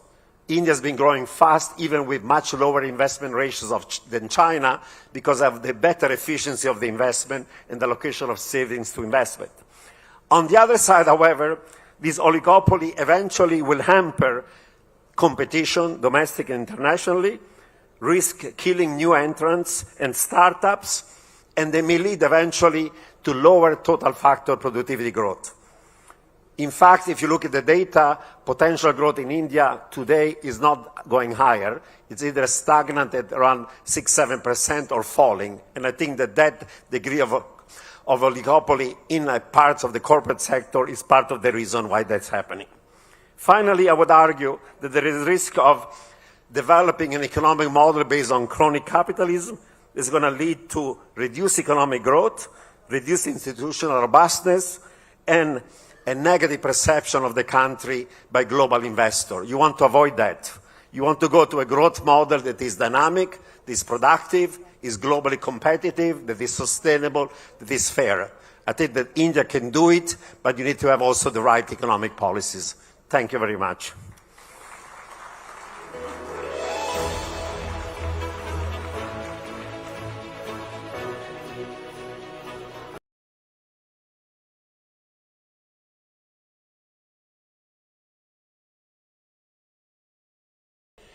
It is important to keep an eye out on the environment. And for its part, I'm very proud to say that India has been a shining example, led by the Prime Minister, Shri Narendra Modi ji, in the transition to clear energy. India has taken several initiatives, including setting up of the International Solar Alliance, ISA, for raising the domestic renewable energy target to 450 gigawatts by 2030, putting in place an ambitious national hydrogen mission and continuing efforts to decouple its emissions from economic growth.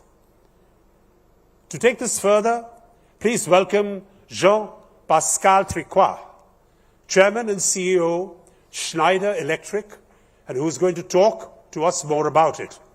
Need for accelerating energy transition.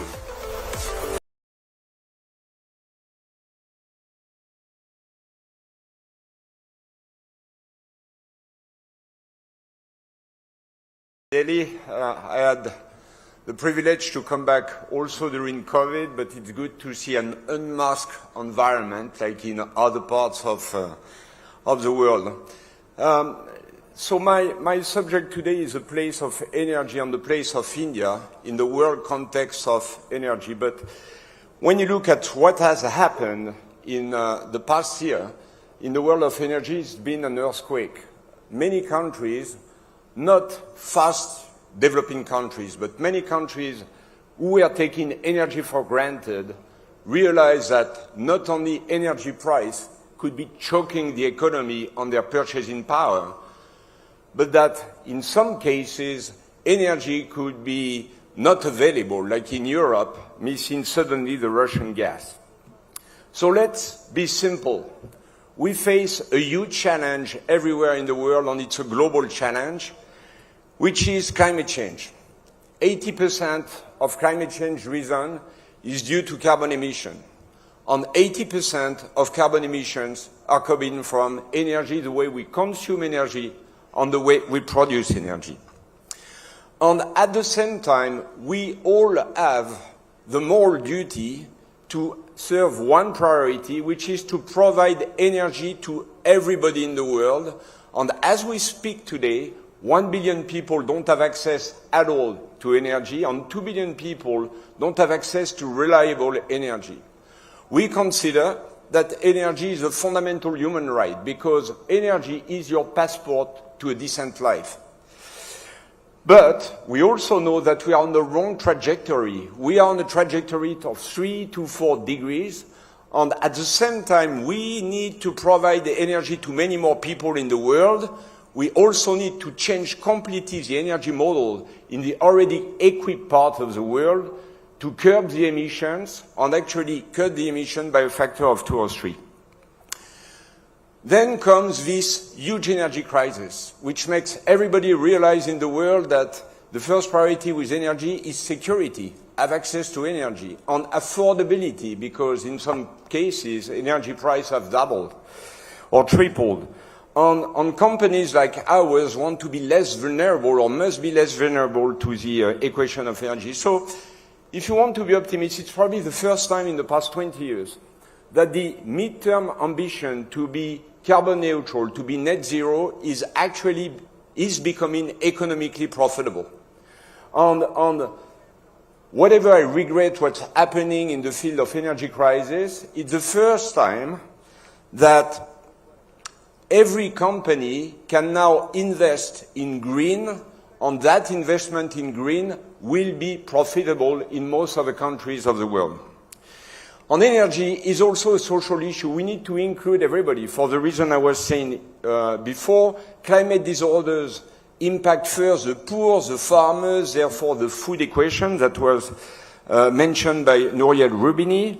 And it's also the first source of pollution in cities where most of the people work. So now let's look at India.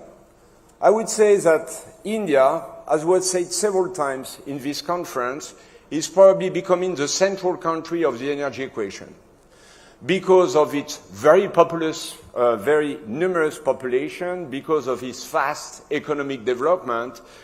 We estimate, we just did a study, and we estimate that the energy consumption of India could double, even triple, in the next coming 25 years. India has realized that there is a major stake here on the objective for 2030, 50% of new energy in renewable, and reducing the energy intensity by 45% are going exactly in the right direction. But let's look at the rest of the world. To fight climate change, to change the energy model, you see the US with the IRA as one example, or you see Europe with the Green Deal investing hundreds of billions of dollars or euros to redo the energy system, to have an energy system which is sustainable. The chance of India, which is going to double or triple its energy infrastructure in the next coming 25 years, is to do it right in the first investment, so that we don't have, and you don't have to redo what has been to be redone in Europe, on the US, as we speak. So the transition, to be simple, has to be built across very simple facts. The first point, when we speak about energy, normally people speak about supply. They speak about renewables, they speak about nuclear, they speak about oil and gas, but real energy transitions normally happen through the transition of demand. Take an example. Cars will become electric not because there is more electricity, there is actually not much more electricity. They will become electric because one car manufacturer, has made the first car, electric car, which is affordable, performing, and sustainable. And this applies to everything where we live and where we work. Homes, buildings, cities, plants that we operate, and mobility. So the first priority is really to address the demand. Build in everything we do, structures, buildings, cities which are all digital and as electrical as possible. When we look at the perspective of India, while the energy consumption could double in the next coming 25 years, electricity consumption will be multiplied by 6 or more. That means everything around us will be far more electric. 75% of the electricity growth in those 25 years will be powered by renewable, actually 50% by solar, and actually 20 to 25% of that power generation could be decentralized at the bottom of building, on the roof of homes, so the production could be very close to consumption. The second part of this evolution will be the use of hydrogen. We spoke just before about the mission hydrogen, but hydrogen will address very specific part of the energy development, hard to abate, long-haul transportation, storage, mass storage. Hydrogen has a role to play in this equation. And the third part of the equation is to address absorption of carbon which is already emitted. So CCUS, nature-based solution, direct air capture are solutions which are today explored and will be developed in India. The great thing here is that in the past, energy was mostly the topic of large energy companies, so the topic of very few companies.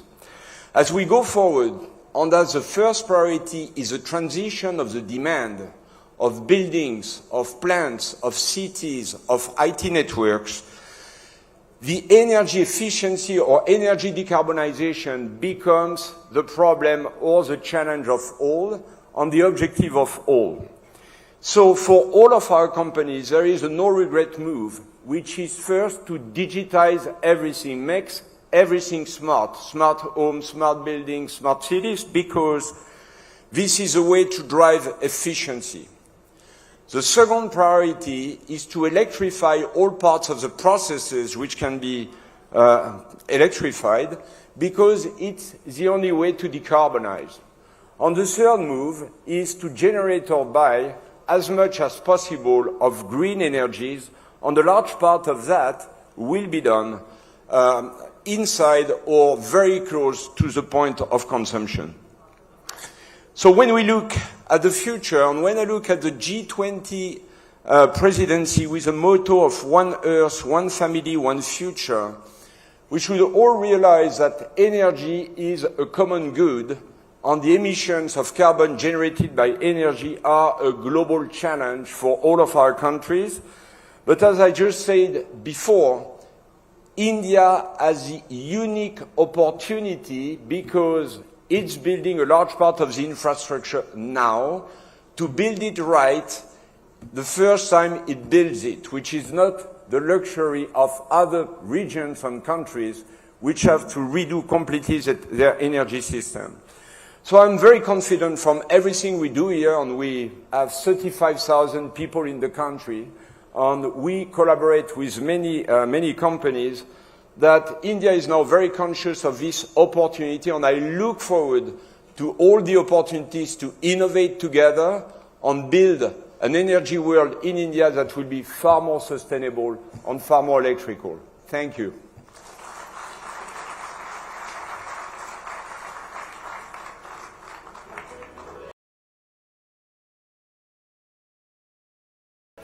It is no longer about the new normal.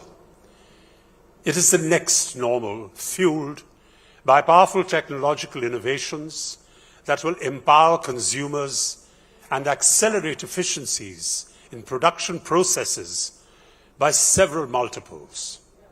This will force businesses to rapidly adapt to newer technologies, triggering changes in growth and revenue assumptions in which existing structures will collapse and be replaced by new models.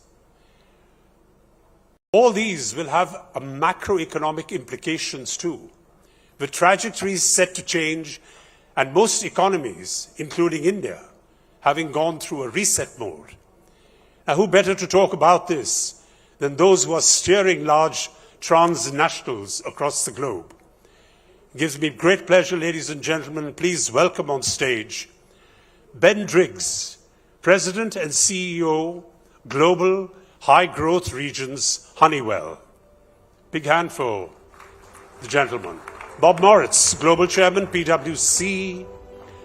Hans-Paul Bachner, Global Chair, Emirates, BCG. Jean-Pascal Trecoir, Chairman and CEO, Schneider Electrical. Gentlemen, please come on stage. Give them a big hand, ladies and gentlemen. Thank you. Jonathan Yap, CEO, Lifted Funds, Capital Land Investment. Sunitha Reddy, Managing Director, Apollo Hospitals Group.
Can we straight away jump into the questions with your permission? Are we ready to go into the questions? Okay, thank you. They thought they were going to be quizzed into something. I'm tempted to start with Mr. Jean-Pascal because we just heard a wonderful speech from you. You've said, you've of course been at the helm for such a long time, but I recently read in the Financial Times that you said something about that Europe is going through a supply energy, you said energy earthquake today, and an energy shock or something. So here we are actually that India is entering into its roaring 20s. We are in 2023, and there's tremendous optimism because of structural determinants to growth, high growth, relatively high growth, 7 or 8%, because of its demography, because of the tremendous push in infrastructure, because of what you said, renewable plus digital.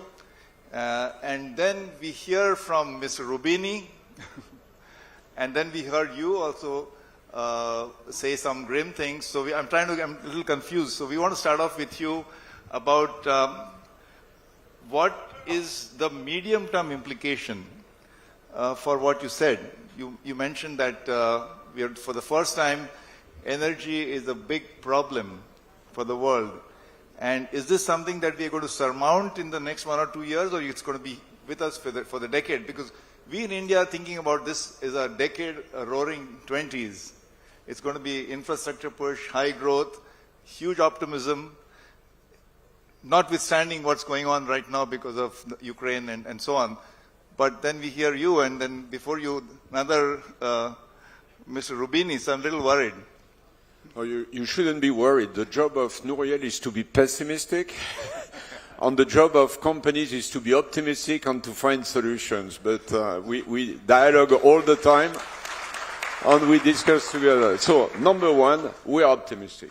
Number two, I'm super optimistic about India, right? And there is no... And you can applaud yourself, not what I just said, but there is no other place in the world where we have invested more than in India over the past 20 years. Think about it. I mean, India is today our third largest business in the world, after the US and China. So it's been a massive surge, 30 plants, 5 in construction, 35,000 people, present in 500 cities. 35,000 in India, right? India. Wow. India, yeah. Right? So we believe in India, we are committed to India. Now, as we know, energy is at the core of everything we do. And energy also impacts dramatically the climate. So we want everybody to have a safe and reliable access to energy because we want everybody to have a decent life, but we want also energy to be clean. And I see a lot of potential here because if you look at the future of energy, it's about digitization, IoT, smart buildings, smart everything. Which other country is better tooled to digitize everything than India, number one? And when you think about electrification, and most of that electrification will be based on solar, you have a sun resource here which has no equivalent. So it's not all sun. I'm not ideological about that. It's a mix of energies, a mix of solutions, including, as I said, hydrogen, carbon capture, and other sources. But India is extremely well equipped to do that. And I also think there is a culture of decentralization which is going into the right direction to implement a new model of energy, which will apply in the future everywhere in the world. Thank you. I'm happy when you mentioned in your speech also that India is going to do it for the first time, so we have an opportunity to get it right the first time and not have to redo some of the other stuff. I want to jump to Mr. Ben because just like you are super optimistic, and I'm very happy to hear that. Here is one Mr. Ben, for whom it must be sweet music to your ears when you heard that Mega, the biggest deal, aircraft deal in the world. So please give a hand, some 500 aircrafts. And more is coming, by the way. And your company, I think your fortunes are very closely tied with the aviation industry. So what's your take on this announcement? How do you react? Well, I think it's really exciting to see the growth in aviation in India.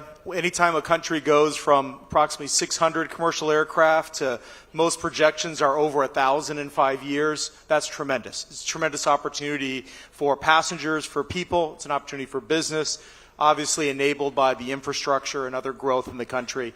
But while that's wonderful news, all 4 of Honeywell's businesses are strongly present here. And I think equal to the excitement and the enthusiasm we have around the aviation sector in India, the same is true for the digitalization opportunity, the same is true for the sustainability opportunity that many others have mentioned on both of those fronts. So I think India has really a wealth of opportunities, and we certainly see that with the Honeywell. The growing in the aviation sector, I think, is one of those, but there's also many others, I think, where it is the opportunity to do some of the world-leading growth. How many people do you have in India? We have 14,000 people in India. A significant number of those are involved in R&D. We have 3 manufacturing sites. And then we also find a lot of really effective Indian partners that actually do manufacturing for us as well. This year was actually exciting on that to mention. HAL, Hindustan Aeronautics, will be building engines for aircraft under Honeywell license. We signed a deal with Navin Fluorines to do the lowest global warming refrigerant gas production here in India. So it's actually been a great market for us, research and development, customer support, and R&D.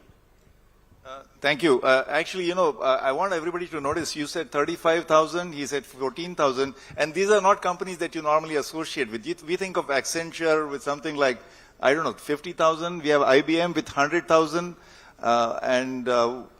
so those companies are well known. But it's not so well known that hardcore engineering companies are also recruiting talent. We'll come to the talent question later, but I want to actually, this session is, by the way, about navigating the turmoil, but we can't start off with so much optimism, so we've got to get back to some more serious stuff. And the person with the grayest hair in our group, with due respect, sir, to you, Mr. Hans,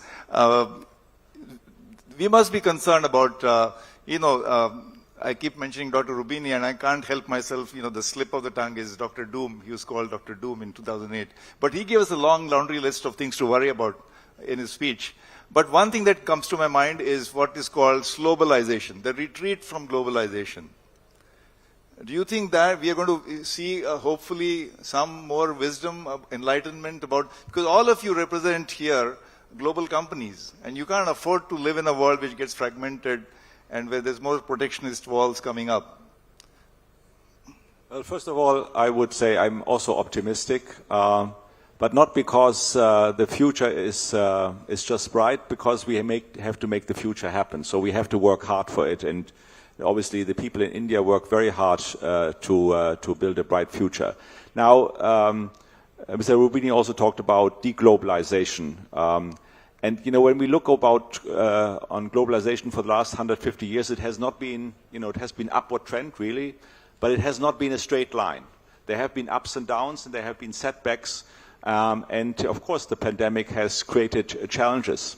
Now, what companies around the world are doing, despite some protectionist measures that we see all around the world, is they reevaluate their supply chains continuously.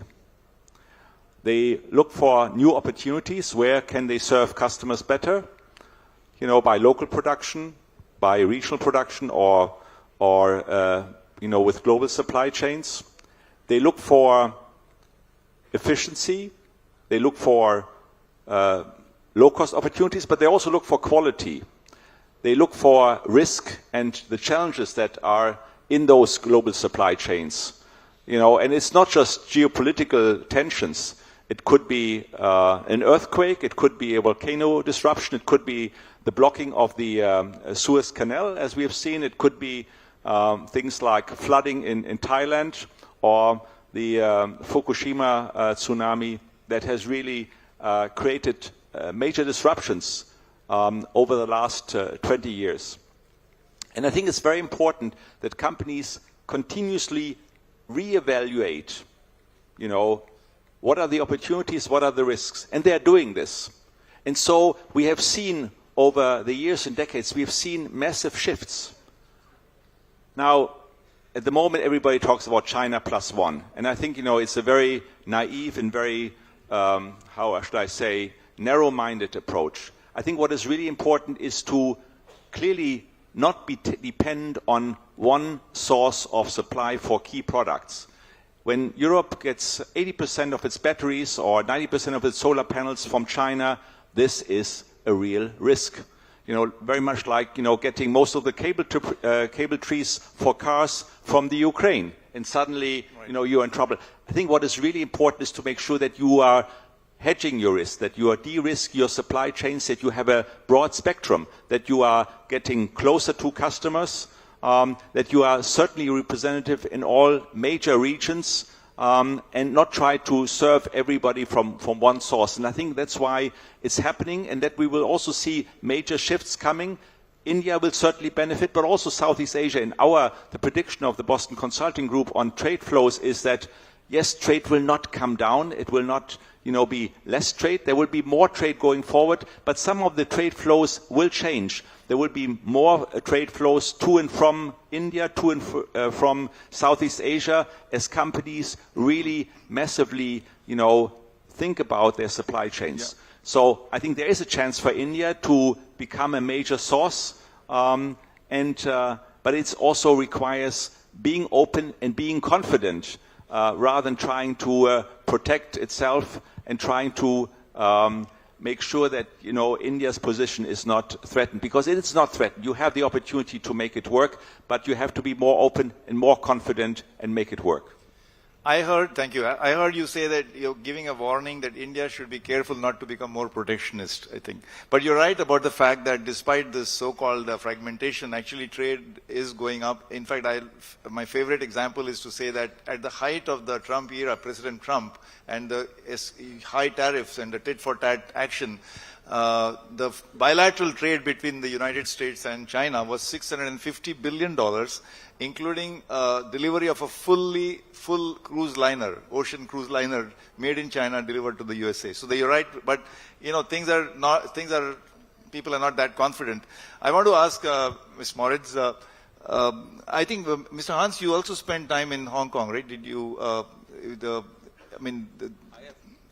You actually relocated? No, I did not. But I spent a lot of time in China before the pandemic. That's true. Yes. So let me ask you, Mr. Moritz, what would your?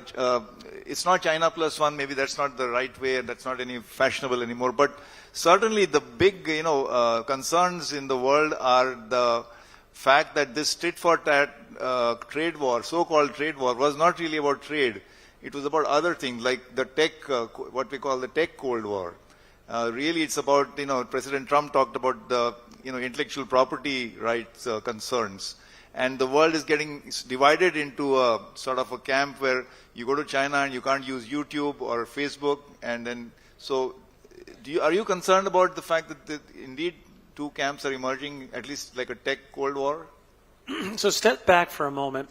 You talked about the decline of globalization. Let's be clear that it is not the decline of globalization. It is actually a decline or perhaps a rewiring of globalization, what we've seen in the past, because this dependency of one another has never been higher. And you talked about China under Trump. China today has continued to increase in terms of its trade with the U.S. And likewise, when you try to solve for these problems around technology, around climate, around supply chain, and around other aspects associated with food security and otherwise, it transcends geographic borders. So the question is going to be, how do you operate? How do you navigate that gray now, that uncertainty now? And this is where three things are really important. For CEOs, for countries, control what you can control, and make decisions on it with scenario planning in mind, and perhaps the straight line budgeting processes that we've historically used are no longer valid, because the world's too unpredictable and the exponential effect of that change is going to come faster, bigger, and on more uncertainty from ever before, number one. Number two, if you're going to navigate this change, you need speed in your organizations. Speed to make faster decisions as quick as possible. So you have to take bureaucracy out of decisions, because if in fact a trade war is coming from another country in a hypothetical, I've got to quickly think about how do I change that supply chain. I've got to move with speed. If my price points become inflation, get impacted by inflation, how do I pass them and when do I pass them on to consumers? I've got to move with speed. So speed in decision making, hugely important. And third is data. There's too many times organizations are operating on anecdotal evidence, not data, facts, and uncertainty. And that's super important, which in coming back to now the data game, to your question, it's going to be interesting because global organizations are going to have to learn to operate in two worlds. And you as a country have come up with what I'll call a hybrid in terms of the new approach around data, data privacy and the like, which is great because you've learned from the States, you've learned from the EU, you've learned from China, and that's your competitive advantage. And as Jean-Pascal talked about, you have a chance to come up with some new things here that serve the world without having to rip apart the old. So that uncertainty is an opportunity, particularly for India. I like this American can-do attitude, but I'm going to put you on the spot. But first, just tell us, he said 14,000, 35,000. How much does PwC have headcount in India? So today we've got about 31,000 people. And wow. just so we're Big clear, clap for that. just so we're clear, and some of it's been reported on this, our plan is to hire another 30,000 in the next couple of years. That's the boldness. That's what we want to hear. Your president said that the aircraft orders are going to create 1 million jobs in the United States. What a fantastic thing. But I want to put you on the spot, and you can choose not to answer this question. What's your China strategy? China's strategies continue to grow there as well. China has a market where our services are needed, more trust in the system and more change and disruption that's going to happen. Now, what's going to happen there is that is important to China, but it's also important to companies operating in China. So what we see right now for companies operating in China is they are changing their operating models. What does that mean? We're changing our legal structures. We're changing our operating structures. I'm going to set up an operation in China for China. I'm going to set up another operation, not necessarily in China for China, but in China for the rest of the world, and move with agility so I can actually adapt to whatever may come our way. Taiwan is one risk. I don't see it as a big risk, but you're going to see a lot of volatility to it. You got to be able to move with optionality. Thank you, Mr. Moritz, and I hope the people in the audience are listening to this, because India is soon going to be the third largest economy in the world, and China will still continue to be the second largest economy with a $6 or $7 trillion consumer market. If you choose to ignore that market, it's to your, it's your funeral. But I want to bring in a very, very warm and very positive globalization story, which is the story of the vaccine. People, all kinds of forecasts from even the likes of New York Times, which said it's going to take 10 years to make the COVID vaccine, and this is a fantastic globalization collaboration across the world, where the vaccine, the sequencing was done, and the vaccine was ready and rolled out, and India rolled out, 2 billion doses in a short span of some 18 months. And the lady who was part of this at the forefront is Ms. Sunita Reddy. So does that give you hope about more globalization and collaboration when it comes to healthcare? Hello? Yeah. It certainly does. I think that without the globalization and the innovation that was happening across the world, we could not have rolled out the vaccines at the speed at which we did. And I truly believe that if this were ever to stop, then India will be way behind in terms of not only rolling out vaccines, but becoming the pharmacy to the world, which we currently are. So it is a very important part of it. And I think at this time I want to speak about the second opportunity, which is really skilling for the world. India has an opportunity now to provide medical healthcare personnel for the rest of the world. So it's not just about vaccine, but it's about creating a sustainable healthcare model for not just for India, but for the world. Indeed. So, in fact, she talks about not just the vaccine. India is the vaccine factory of the world, de facto. In fact, even the United Nations, I believe 60% of the vaccines are, even before the pandemic, were being sourced from India. And you also talked about the fact that skilling, India could be a big source of skilling, not just for India, but for the world, because of the demographics and the talent available for teaching. Jonathan Yap, you're the person who comes from a background of Ascendas, and you're in the business of taking cross-border positions in cross-border risky, and that too in a risky sector like real estate and so on. And now you are in venture, I believe, capital in risky assets, right? So do you see any slowdown because of globalization or this fragmentation of the world? Are you going to take risks? You're going to consolidate in some safer geographies and not go to the fragmented geographies because of geopolitics? Firstly, I'd like to congratulate Economic Times for organizing this wonderful summit.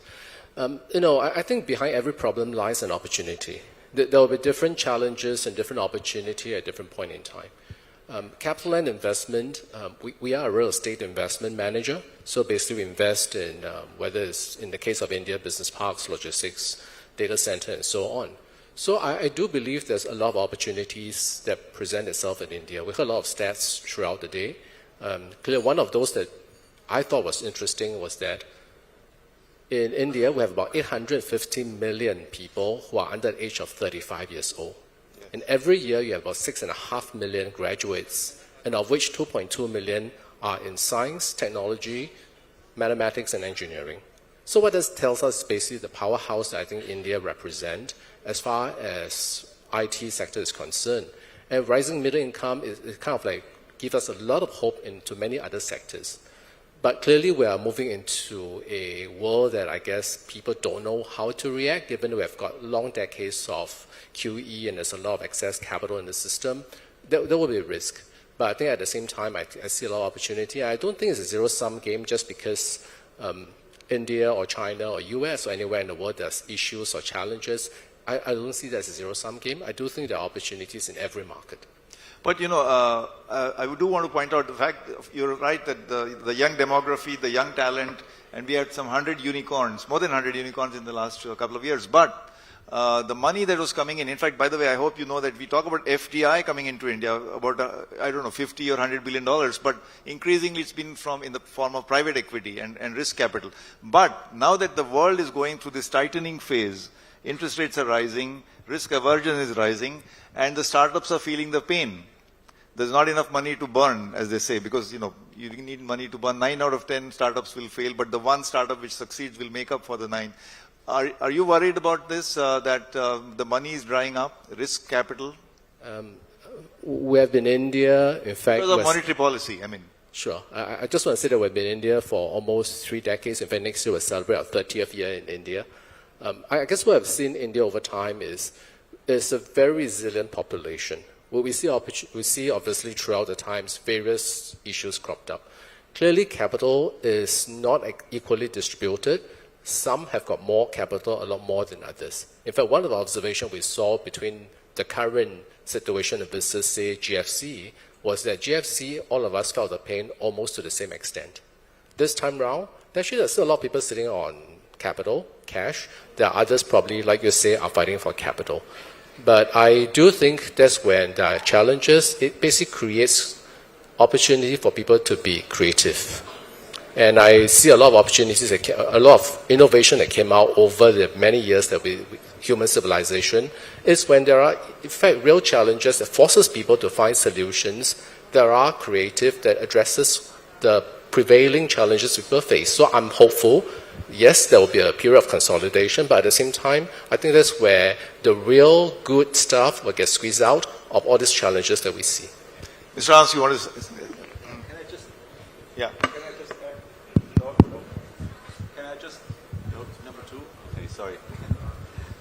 Can I just add, I think, we got so used to very low interest rates, which has driven, asset price inflation massively. And I think we just see some normalization. And we shouldn't interpret the normalization as, my goodness, everything is going down the drain. I think we just need to go back to some normal levels. Remember when interest rates, on mortgages in Europe and North America were at 6 or 7% or so, then they were down to 1 or 2%, now they are getting back to 3, 4%. So we are normalizing. And the fact that, also some of the valuations, here in India, but all around the world have come down, they have been completely exaggerated. Now we are normalizing a bit. So let's not think that normalization is the end of the world, and this is not doomsday. Shall I say spoken like a true German? Because, but I want to come back to this inflation point, and maybe Mr. Jean Pascal, you can... you see, all said and done, we are entering into a phase where there is higher inflation compared to the last, not just last 10 years, but perhaps the last 30 years. The world was experiencing what is called not deflation, but disinflation, very low inflation. You had the monetary policy, especially after the 2008 crisis, was abundant liquidity. In fact, the central bank balance sheets went up by 400%. 400%. GDP of the world went up by maybe 40%. So where was the money sloshing around? It was in the asset markets. It was in the stock markets. So now it can't remain hidden in stock markets. It's got to come and spill over. So we are going to experience a decade where we can't have 2 or 1% inflation. We're going to have higher inflation. So are you worried about the fact that this will affect your demand because you're in industrial products? No, look, I go with Hans Paul that it's back to normality. Money has a cost. And internally in our companies, we never forgot to take return rates that were much higher than the interest rates on the market, because you need to create wealth, or you need to create return from your investment. So that has not changed. Now, I think it's not, you spoke before, somebody spoke about the poly-crisis. It's not crisis, those are big transitions. We go from a brown economy to a green economy, and staying in the brown economy will have a cost in the future. We go from a physical economy to a digital economy. Everything is changing, and we've barely started in the world of cities, the physical world around us. We've changed the people-to-people interaction. We've not changed the way we live with machines, with the things around us. We go from zero inflation to a normal inflation world. We are back to normality. We go from a completely open, where resources were not debatable, they were abundant, to a place where now you have shortages and competition for resources. Those are real transitions that need to revisit, and I go completely with what was said here. Before you had a sort of globalization, one size fits all. With the access to prosperity of more parts of the world, those parts of the world diverge in terms of culture, in terms of usages, in terms of ways of doing. And the way we've structured for the past 15 years, not to be global for global, is to be local first. And we want to be in sync with the local ecosystem. But let me bring Mr. Honeywell. He's saying that we are going towards normal inflation. Incidentally, in India, we always think normal inflation is like 8 or 9%. So for us, it's no news. We hope it remains below that.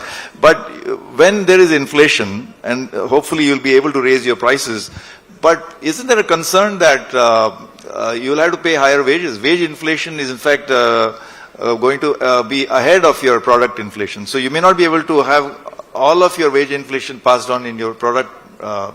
Does that worry you? And I'm going to follow that up with a question about talent sourcing. But wage inflation, is that something that worries you? Well, you obviously look at all of your P&L and you worry about all sort of costs and other things. But generally, I think the way to create value always is productivity. It's always increased productivity, whether it's productivity in your own company or whether it's creating products that are going to enable your customers to have more productivity. So I think it's not a significant concern. It just is a further validation of the importance of you always have to be improving your own processes. You always have to be improving the productivity you get from every person that you have.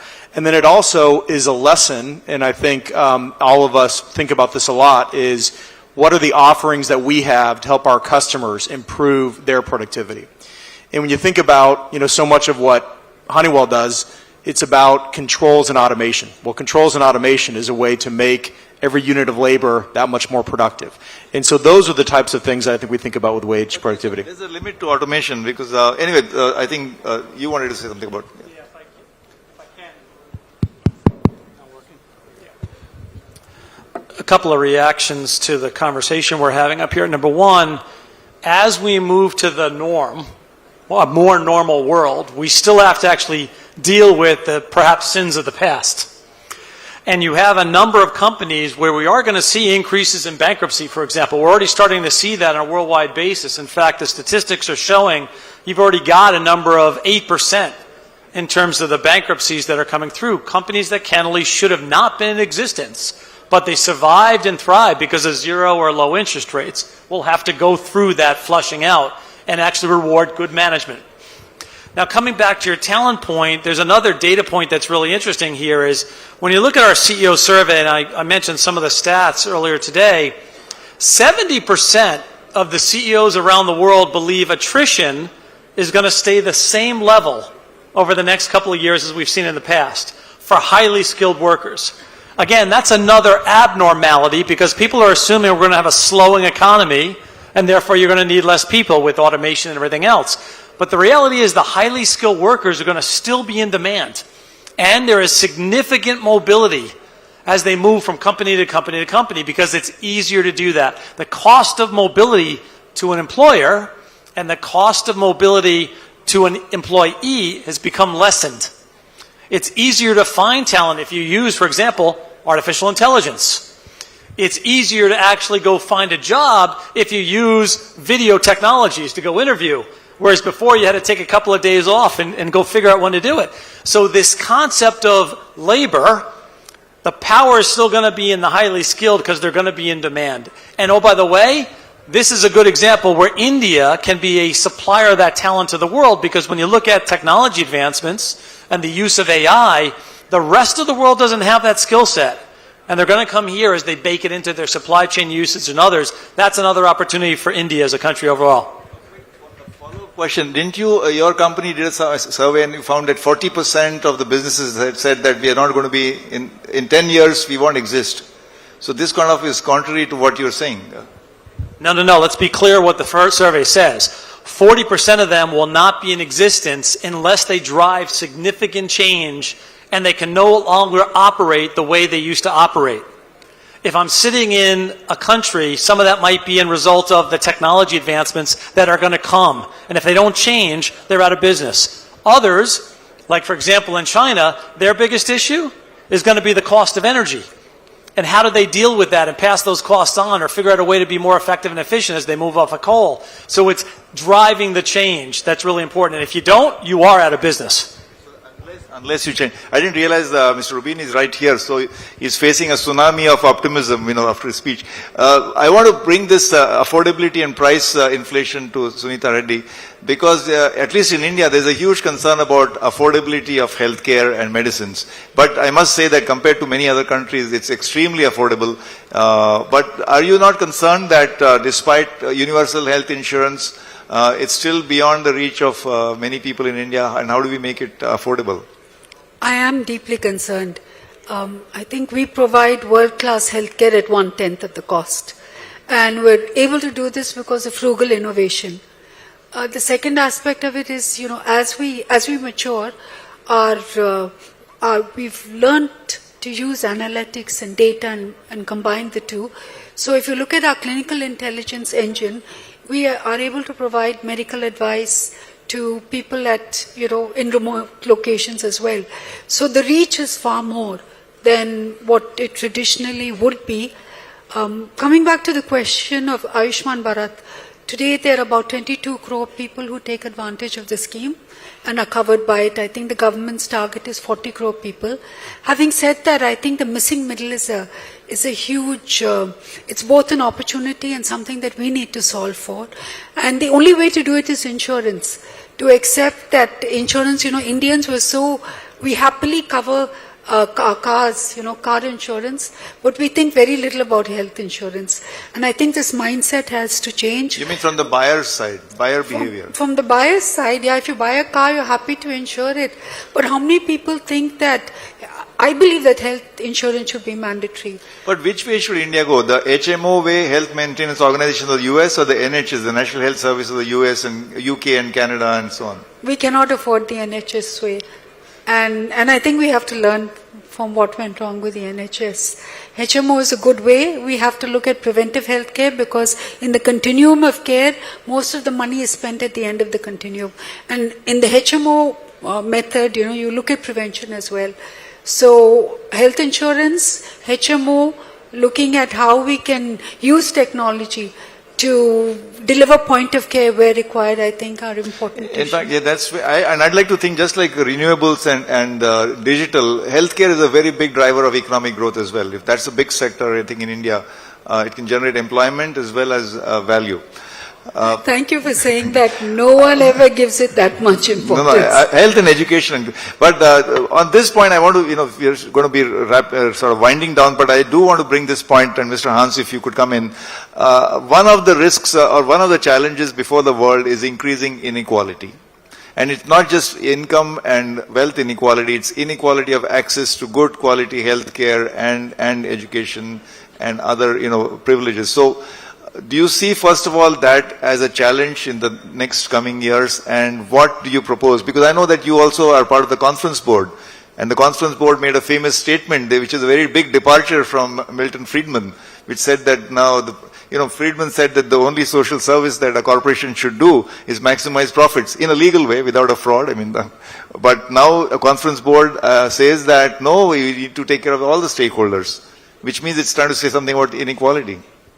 Well, I think all companies, all institutions have many stakeholders to serve. So this idea that, companies only serve shareholders is narrow-minded, and I would say we have overcome that all. So if we have customers, we have employees, we have, of course, the investors, but also we have the communities in which we live and operate. It's not lip service, right? Sorry?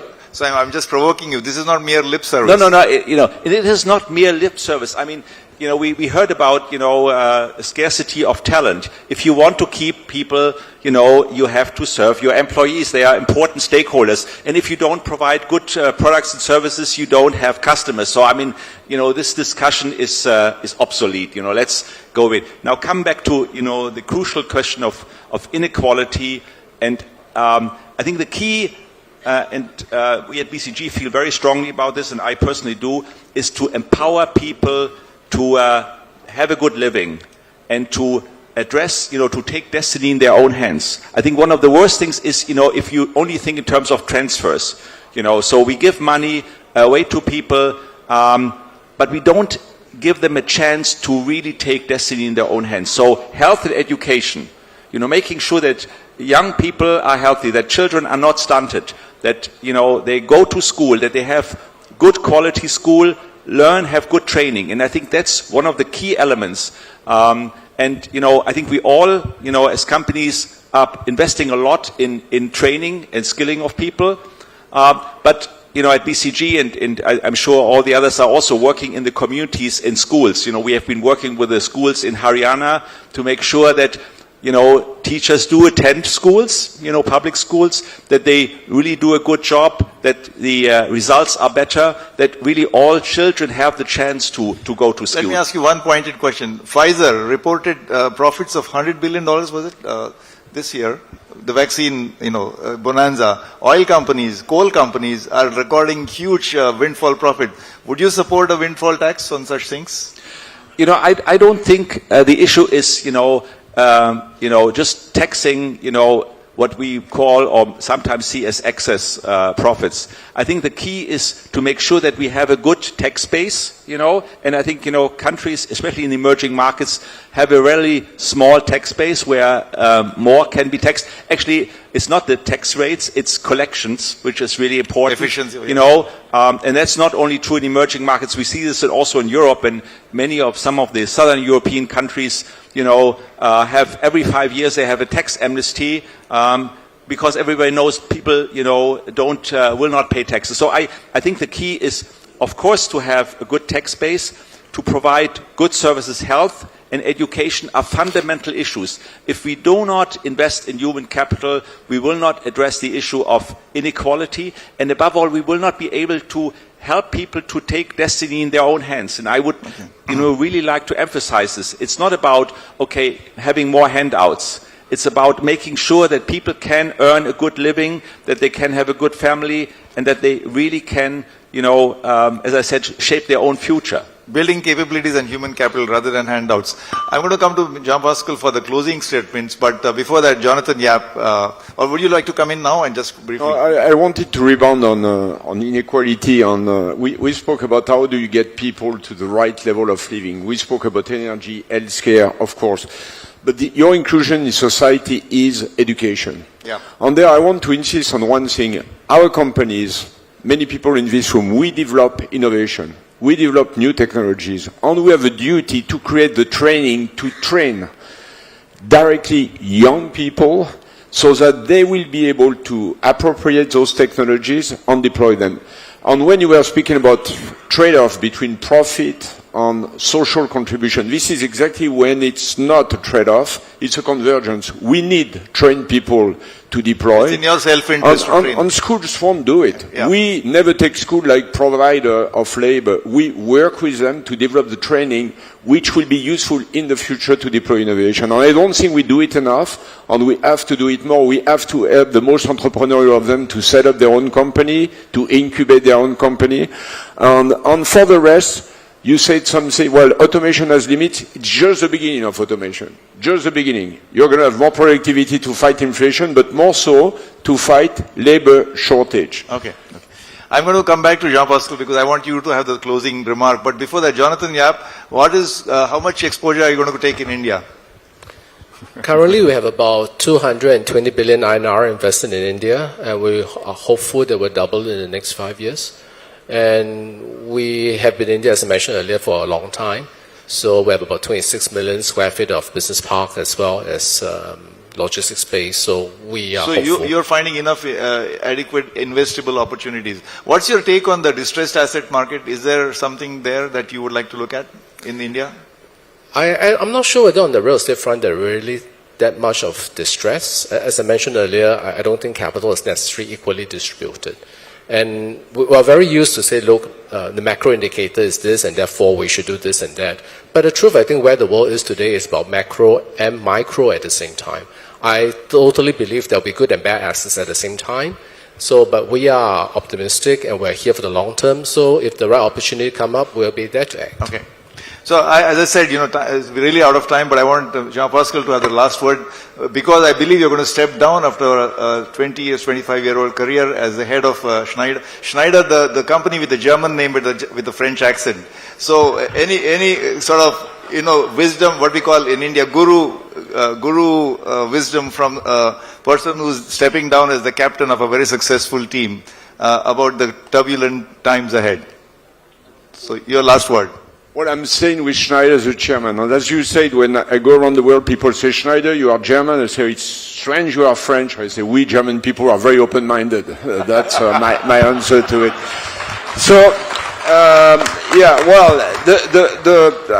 don't know. The conclusion that all of our discussion, I like the one planet, the one family, one future. I think we are all in a global world. We are all intertwined together, and this is probably the epicenter of the fastest transformation, the fastest growth. Thank you for having us today. Thank you for taking us on board of this transformation, and looking forward to the future together. Thank you. Sunita Reddy, Jonathan Yap, Jean-Pascal, Hans, Mr. Moritz, and Ben. Thank you for the wonderful panel. Thank you all. Thank you.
Ladies and gentlemen, on a planet far, far away, in a distant galaxy, there are people who don't play cricket. Yes, you heard right. For us in India, it is a religion. And it is a religion that is spreading. In fact, in the not too distant future, we are hoping that cricket will be included as an Olympic sport. And of course, the final frontier has been conquered, because the Americans are going to start playing cricket. And as always, they're coming in with a big splash. So they, along with the West Indies, are going to host the next World Cup T20. So ladies and gentlemen, cricket is globalized. So it gives me great pleasure to call on stage Mr. Jeff Allardyce, CEO, International Cricket Council, in conversation with none other than our very own cricket commentator par excellence, Mr. Harsha Bhogle.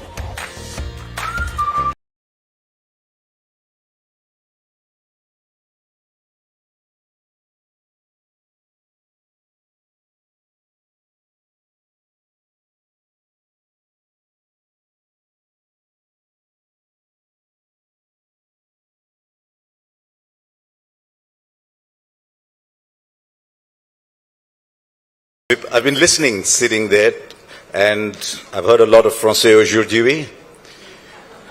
But when it comes to cricket, there's only two accents that matter: the Indian and the Aussie. So I've got a proper Aussie here.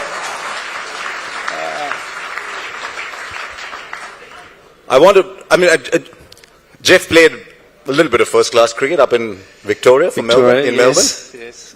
And now heads the ICC. We're going to have an interesting chat, but I'll just put Jeff's Australia hat on for just a second, because India and Australia are getting closer than ever before. I think our Prime Minister leads that initiative as well. And it's good to see India and Australia coming together, except that we had to turn down an Australian request to prepare bouncy seeming pitches for the test matches. I think you did it in 2004, didn't you? Times have changed. India's a different country from 2004. But Jeff now heads the International Cricket Council. It's not known actually how many countries play cricket. There is a Division 5, is there a Division 6 and 7 as well? Now in the ICC, upwards of 100 countries play T20 cricket. But our first question to him, since it's a business summit, was about the money that the ICC is pulling in out of India. I mean, were you surprised that the ICC rights for India went for $3.1 billion soon after the IPL rights had produced $6 billion? Was it a spurned lover on the rebound? Yeah, cricket is in a sweet spot at the moment. I mean, if you look at the strength of the Indian economy and the growth in the economy, you look at the share of the sports economy, the Indian sports economy that cricket attracts, it's unrivaled by any sport in any other country around the world. So then you also look at the viewing habits of people, and sport is one of the everlasting appointments to view. So you watch it live or else you miss out. And the other thing is in the Indian commercial markets, there's a really healthy competition for cricket's premium rights. And I think you've seen over the last 6 to 8 months, the result with the IPL, the ICC rights, the Women's Premier League rights just a couple of weeks ago. I think cricket's popularity in India is growing and growing, and the BCCI has done a terrific job in promoting the game here. The teams, both men's and women's, are very competitive, although they probably could win some more senior ICC trophies. But it is in a very strong position, and I think in terms of the way cricket's positioned, I think the commercial might is certainly coming from India at the moment. There's a lot of business people here, and I might speak for them because they run very successful businesses. Is it a matter of strength that the Indian economy for cricket is as large as it is for the ICC, or is it a threat almost that one country is providing that much capital to the world sport? Well, I think the sport has evolved over many years, and you've been following it for a long time, and it has transformed in a number of ways. I think probably when you and I started watching cricket, there was Test cricket, and that was it. So when we go to the Kotla and there's India and Australia playing in a Test match, it brings us back to where we started our love of the game from. Whereas in recent years, and not so recent ODIs, but certainly in the last 20 years, the 2020 cricket has evolved, and it has really transformed the game, and to a point though that it's more popular, more people viewing the game, more people attending the game, and probably more people making a living from the game than ever before. Does it worry you that there's so many formats, or do you think it adds to the riches of our game that there is Test cricket, which is still wonderfully timeless? We have drinks, we have a tea break at tea. How many sports have a tea break at tea? And then we have the one-day game, which reaches its pinnacle at the World Cup later in India in October, and there's T20. What's the ICC's views on managing the three formats? Well, I think the cricket's evolved, and all three formats still have a place in the game. I think the beauty of it is that cricket is played in different ways, it's watched in different ways, it's viewed in different ways depending on where you are in the world. And the other thing it can is scheduled in different ways. So you've got really strong business models based on Test cricket in England and Australia and India. In a lot of other countries, it's more about the shorter forms of the games, and they're the most popular. So what three formats does, it gives you the flexibility to construct or present cricket to your fan base in the best possible way to engage them. And I think that's where cricket's in a good place at the moment. Football's always grappled with the club versus country situation. Football's always been a club sport first, and then occasionally they take a break to represent their country. So for a lot of people, Leo Messi was always Barcelona rather than Argentina. Though you've got to tell him that he now speaks with a French accent. He's gone over. But cricket's just adapting. For a long time, country came first in cricket. And you're now starting to come to terms with the fact that there's some people who are saying, it's okay if I don't play for my country, I want to play for leagues. Now, as the custodian of country versus country cricket, how do you look at that situation developing? Yeah, I think that, I mean, as we said before, the game is evolving. And when you see the strength of some of the 2020 leagues around the world, and the IPL is the obvious shining light in that regard, you know, they serve a great purpose in that you can schedule cricket almost every night in around different cities in a country at the same time, and still get a very good result, and still have more people engaging with the game. In terms of players, I think you're seeing more and more that some players are choosing to play in leagues. And the way we grew up with the game, where you played for your state, you played for your country, and that was your chance to earn a living as a cricketer, I think that's changing, and probably for the better, because you're seeing a lot more employment opportunities for players all over the world through these various leagues. Now, we stage the World Cups, as you well know, and the competition, I think all players pride themselves on international competition. So certainly when it comes to World Cups, all the best players in the world want to play. And we're also having that impact with the World Test Championships. So the places in the final are up for grabs during this series. So at the moment, there's a marriage between the domestic competitions and international cricket. The game is changing, but I think international cricket will be strong because there's so much national pride in the countries that have traditionally developed and promoted the sport, and particularly India. The World Test Championship is an interesting one. Unless Australia spoil India's party, it'll be India versus Australia once again. After they finish playing 4 Test matches here, the teams just get onto a plane and go to England and play the final of the World Test Championship there. There's another area that the sport is growing enormously in, and we in India are very proud of what lies ahead as much as where we are, and that's the women's game. And the ICC pioneered it over the years. You've had 50 over World Cups, you've had 20 over World Cups. You Aussies are dominating it a little bit, but we'll catch up. But where do you see the women's game going? Because when the WPL came about, and then we saw the numbers, we thought, wow. And we've had a lot of outstanding women's sports people in India. But what's your thought on where the women's game is going to go? Yeah, it's a really good question. And we're talking about, opportunities for growing the sport. And I think the women's cricket is one of the best possible opportunities for us. And the recent developments in India with the Women's Premier League have been quite eye-watering in terms of the numbers that are being produced, the broadcast rights, the team ownership process that was undergone last week, the auction. If you could imagine being an English player or an Irish player getting ready for a World Cup match in Pal last week, while your name is being auctioned for hundreds of thousands of US dollars for 3 weeks of work. I mean, the transformation in the game has been enormous, and it probably goes back to 2017 when England and India fought out the World Cup final at Lord's. And, India's been very strong, and I think the timing of the establishment of the Women's Premier League is spot on. But the message to young girls all over the world, and particularly in cricket-playing countries, if you want a career as a professional athlete, cricket is the opportunity that's staring you in the face at the moment. And that's the exciting thing about trying to encourage young girls in all parts of the world to take up cricket.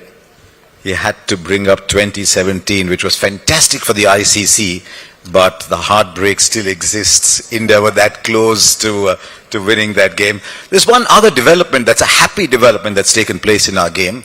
Our game was rocked by unsavory things, and then the anti-corruption unit came up, and I haven't heard a lot in the last 4 or 5 years. I'm not the kind to go searching for it. I don't like stings. But are you happy with the way the game is progressing on that front? Yeah, I think so. I mean, you said you haven't heard much for 4 or 5 years, which is probably a very good sign. And we've got a department of people downstairs in our office in Dubai who I don't hear much from either, and that makes me very happy too, because it means that their job of educating players and participants in the game and disrupting any activity they become aware of is doing its job. And yes, you're right. It was 20 odd years ago that cricket was rocked by corruption scandals, and we've had an anti-corruption unit in place now for the best part of 20 years. So, in terms of leading sport, in terms of monitoring this type of activity and making sure that fans, when they watch top-level sport, know that the players from both teams are trying their best to win. I think cricket's doing a good job of that at the moment. It doesn't mean there's not threats out there, and as you move down the cricket tree and look at some smaller leagues in the associate member countries, but people are looking for a weak point where people might be induced by offers. But our coverage goes all the way down, and they're aware of the networks that are trying to do that. So I think we've put into place a really good program for educating players, particularly because they're the front line, and also creating a disruption and a deterrent for potential corruptors. There's a lot of countries that are now starting to play the game at a very good level. In recent times, we've seen the Dutch, we've seen Papua New Guinea do really well to qualify in 2021. We've seen Namibia do extraordinarily well. Some of the players from Namibia are now playing in leagues around the world. So the game is progressing very well around the world. Where next? I know the ICC has been thinking about the US for a long time. There's Major League Cricket happening there. What about the Olympics? There's been some talk about taking the sport to the Olympics. Yes, you talk about the US market at the moment. I mean, we haven't really even scratched the surface in terms of cricket there, but it has a big fan base and a big profile. And people will probably be surprised, but the US market is our equal third biggest territory in terms of media rights, and that's before we've really started a professional cricket program there. Major League Cricket is another 2020 league which is going to commence in July this year there. We're going to be staging some matches for our T20 World Cup next year in the USA and in the Caribbean. So there's an opportunity for us to present elite cricket in the US market. And yes, we're in the process of campaigning to be included in the LA 2028 Olympic Games sports program. So discussions have been good. I think we would be a good addition to the games, and I think the Olympics would be very good for cricket in that in a number of the countries where cricket isn't so popular, it will raise the profile of the sport, and the cricket boards in those countries will get a seat at the big sporting table under the National Olympic Committees. So it's a big opportunity for us, and decision will be made later this year. And now, can the Olympics take a 3.5-hour sport, or is T20 almost too long for an Olympic sport? Are we looking T10? Don't tell me you're looking T5. It'll sound like airport terminals now if we come down to T3 or... No, it'll be T20. Just as well it will be T20. We've got just a little bit of time left. Tell us about your expectations for the Cricket World Cup. When there's a Cricket World Cup in India, we just forget everything, and each team plays each other 9 times. There's a lot of games. Tell us about your expectations from the 50-over World Cup in India this October. Yeah, I think the Cricket World Cup later this year, I mean, it has a history of, the men's version has a history of almost 50 years, and it has been the greatest celebration of cricket, and it was our 4-yearly event. We've got, since T20 came into the mix, we've had World Cups in that format, but this is cricket's traditional World Cup.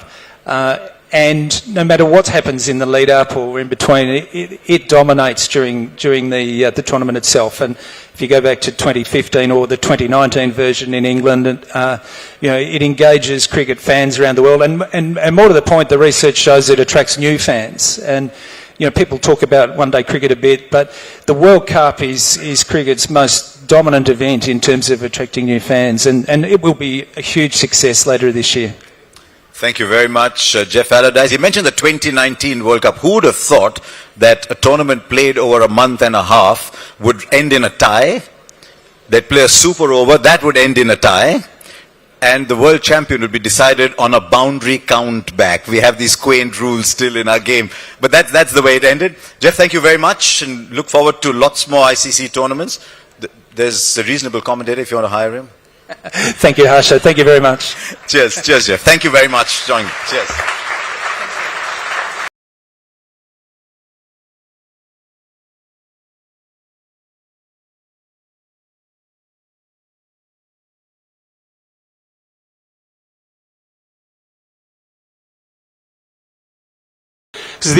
Yesterday when we were at the rehearsal, Harsha came up with a very interesting thought, and he talked about not the business of cricket, which I'm sure all of us are familiar with, but he talked about the business of leagues, which had me intrigued, and I would really be glad if Harsha, you could share some of your thoughts with this very enlightened audience. There are numbers when we by the way, you have the best combination at the end of the day, which is cricket and Bollywood.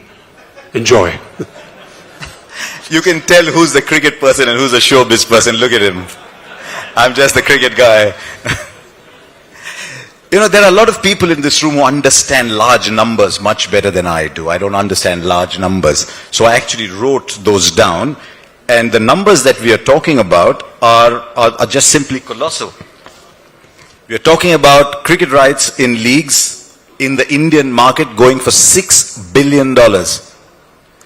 Now, when I was graduating in my second year at IIM Ahmedabad, we had a professor of economics who would wistfully look out through one of those lovely little holes that Louis Kahn had made over there and very wistfully say, I dream of the day we will have 1,000 crore company in India. Absolutely. I mean, you know, I don't know if anybody could spell $1 billion in those days. I mean, it was a figure that was... Still don't know how many zeros there are, but I know there's many. So that's $6 billion. And then we came up with the Women's League. And the Women's League has already done 4,669 crores for a Women's League that's not started. So there's obviously a lot of people investing in the leagues in India, partly because we've now started to get people identifying with leagues as much, if not greater, than identifying with countries. So if RCB lose an IPL final, the pain that takes place in Bengaluru is almost as much as when India lose a final. So the leagues are taking over the game, and it's interesting. You know, in our Hindu culture, or in our Indian culture, dare I say, we look after our children on the understanding that they will look after us later. So we are the only country in the world that still pays for the children's marriage, that still pays for children's education, because we know when we get older, they're going to look after us. The reason I'm telling you this, they will. Our society is strong. Marriages are beautiful. But the reason I'm bringing this up is we had the father figure, which was Test cricket. Test cricket told everybody what a beautiful game cricket is. It brought people into cricket. And then we started to have the children being born, which was the 50-over game and the 20-over game. And now the parents are getting older, and the children are starting to support them. And Test cricket is now being kept alive by this young child that is raking in the big money. And may it always be that way. Absolutely, and yeah. Absolutely, which in a way reminds me of international football, because there was a comment you just said which was really interesting, that a lot of spectators are more affiliated and have far more passion with their clubs in football than with their countries. So I mean, there is this passion for, I suppose, your local team or the leagues that you say are so close to everybody's heart. And I think one of the most important things that you were talking about mainly was also that the kind of boost it has given to, along with women's cricket, along with the boost it has given to young people who can now, men and women alike, who can now take on a sport as a profession. And we're not just talking about, the creme de la creme, the people who own, several sort of crores for each tournament, which is good.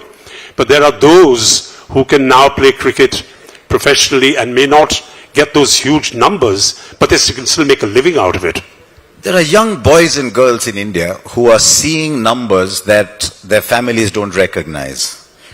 and they're looking at these numbers, and these young boys and girls are saying, and it's amazing how many of them are saying it, when asked, what will you do with this money that you have now got, they're saying, I will buy a home for my parents. How wonderful. And this is something that you probably could not have said in an era gone by. There must be some people in this room who'd remember a time when players used to come by local train, get off at Churchgate, go to the Brabant Stadium to play a test match, then go back to Churchgate, get into train and go back home. And if the test match ended in 4 days, they only got paid for 4 days, so they didn't get the 50 rupees a day fee that they were getting afterwards. So from there to come to where we are, and Jeff mentioned the women's game. I was delighted that Jeff wanted to talk so much about the women's game. We've had a WPL auction. And there's 3 girls, 3 women, one from India, Smriti Mandana, one from England and one from Australia, who are now outside of the IPL among the top 10 earners in the cricket world. Among the top 10 earners in the cricket world, 3 of them are women. Wonderful, yeah, outside absolutely. Of the IPL. This is good. Deserve a round of applause. That's outside of the IPL though, because the IPL is a different beast completely. But if you had told me that would happen 5 years ago, I would not have believed it. And I wonder if that is a reflection, and I'm not qualified to talk about that, if that's a reflection of the strength of the Indian economy.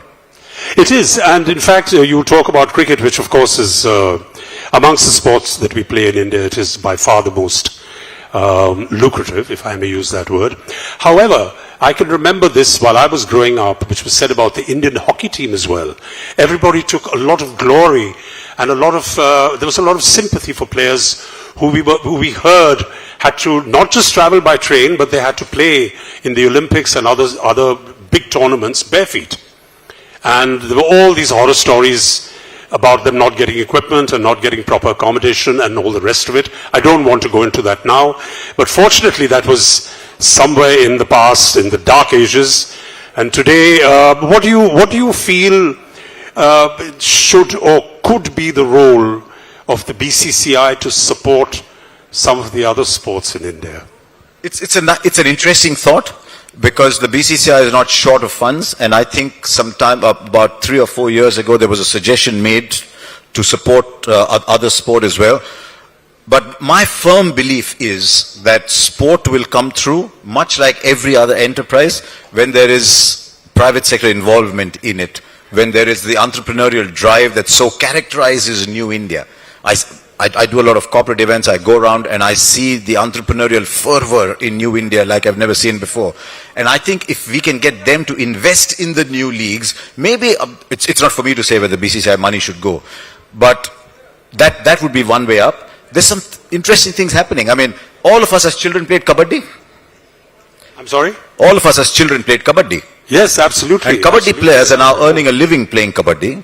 There's a volleyball league that's taken off at the moment, and I saw a little bit of it yesterday, and the drama, the attention was fantastic. You see what happens in badminton when Sindhu's playing. Saina was the pioneer. When Sindhu's playing, the country stops when Sindhu played the Olympic silver medal game. So there is a great appetite for sport in India. And the best thing is that the new generation that's coming through, India under 30, India under 35, pick a number, is a multi-sport generation. They watch football, they love Formula One, they love cars, they love kabaddi, they love hockey, they love everything. Yeah, I mean, it's interesting, kabaddi, because you really don't need much of an investment. You need a pair of short pants and a kabaddi ganji. because you were in show business. People like us. I am a little past the stage of playing kabaddi, but I used to play kabaddi. Not very well, but I did give it a go. But sport is not necessarily about being a champion. Sport is just about playing it. No, I completely agree with you. I was never a champion, so I mean, I absolutely love that I slogan. wasn't either. It's all about participating. It's not about winning. I mean, that's a great slogan, and it works completely. But Dalip, I'll tell you what else these leagues are doing. These leagues are lifting families, and there are families where people used to tell children, you cannot play sport anymore because that is all I can afford. And today the same families are telling children, go and play sport, because if you crack it big, then the world is your oyster. But in Indian cricket, there are at least 50 or 60 stories in the last few years where families have just got lifted completely. Earlier, 15, 16, 18 people could play the game at the highest level. That is what the business of leagues is doing, the difference between playing for a league and playing for the country. When cricket was all about, or hockey or football for that matter, was all about playing sport for the country, you could have 15, 16, 18, at best 20 people maybe playing it. Now ambition has spread and 150 can dream of playing at a very high level. And each of these 150 are now making a decent sum. It comes with frustrations, it comes with other issues as well, but it's just lifting families like I have never seen before. And we're all Indians, finally, we're slightly soppy, sentimental people, but you'll be drawn to tears by some of the stories that you read. Overseas players, on hearing their price, have stopped their cars and cried. Because from where they were to where they are going is where these leagues have taken us, and the difference was just unimaginable. Absolutely, yes, you're absolutely right. I mean, the kind of people who are now included into the sports arena, as it were, so that they can make a living, whether it is kabaddi or whether it is hockey or anything. I mean, even in the it's absolutely phenomenal. Yeah. I mean, in my time, there was never a question of it. I mean, if you went out to pursue the sport that you were playing, I mean, your parents told you to stop and come home and study. Today, fathers and uncles and people are taking their children specifically and specially to go to the sports grounds and to become champions, which is such a huge, it's a sea change from the times that, well, certainly me, I don't know, you're much younger than I am. The expression in my time is a very tricky one, so I was waiting to see where you were headed with that, because it tells us about how far back we go. But isn't it interesting that there's a girl from Sangli, I think, who's got a 3.5 crore contract. There's a girl who used to play hockey in Bandra who's got a 2.5 crore contract. There's an outstanding woman cricketer from a place called Moga in Punjab. And there's young girls today who want to be like this girl from Moga. Her name is Harmanpreet. So there's young girls who want to be like these. There's under 19 girls who are so contemporary. And I would genuinely hope that more and more women start to play this sport. And not just this sport, but everywhere else. You see the medals that our women are bringing in sports like wrestling and boxing. I mean, Mary Kom is a legend. I once met Mary Kom and I was just starstruck. So there's sport available, there's so many opportunities available with the women, and I hope that happens. I hope we become a multi-sport nation. And that's why I'm so excited about this young generation, because they're all multi-sport. Absolutely, and actually the world over, if you look at it, even if you take baseball and you take a lot of American sport and football, I mean, a lot of the greatest footballers in this planet are from very, very modest backgrounds, and they are superstars today. I mean, without taking names, I know you all know about it. So, I mean, I think that's this kind of a sort of a picture is very clearly emerging that India is now, for sure, in that very special league where they can afford their youngsters who may not have all the privileges to be able to come and play sport at the highest level. Yeah, but since this is a global business summit, India is the epicenter. But let me tell you what's happening in a lot of countries around the world. Jeff briefly referred to that. But more and more countries now want to play the shorter form of the game.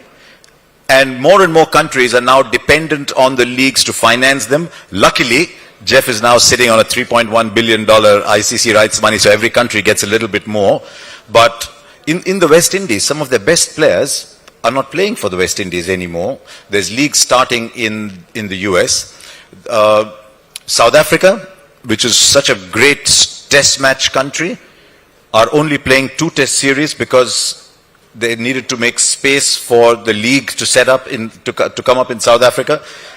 And at the same time, there was a South African T20 league going on across Cape Town and Durban and Johannesburg, across Dubai, Sharjah. There was an Emirates League ILT20 going on.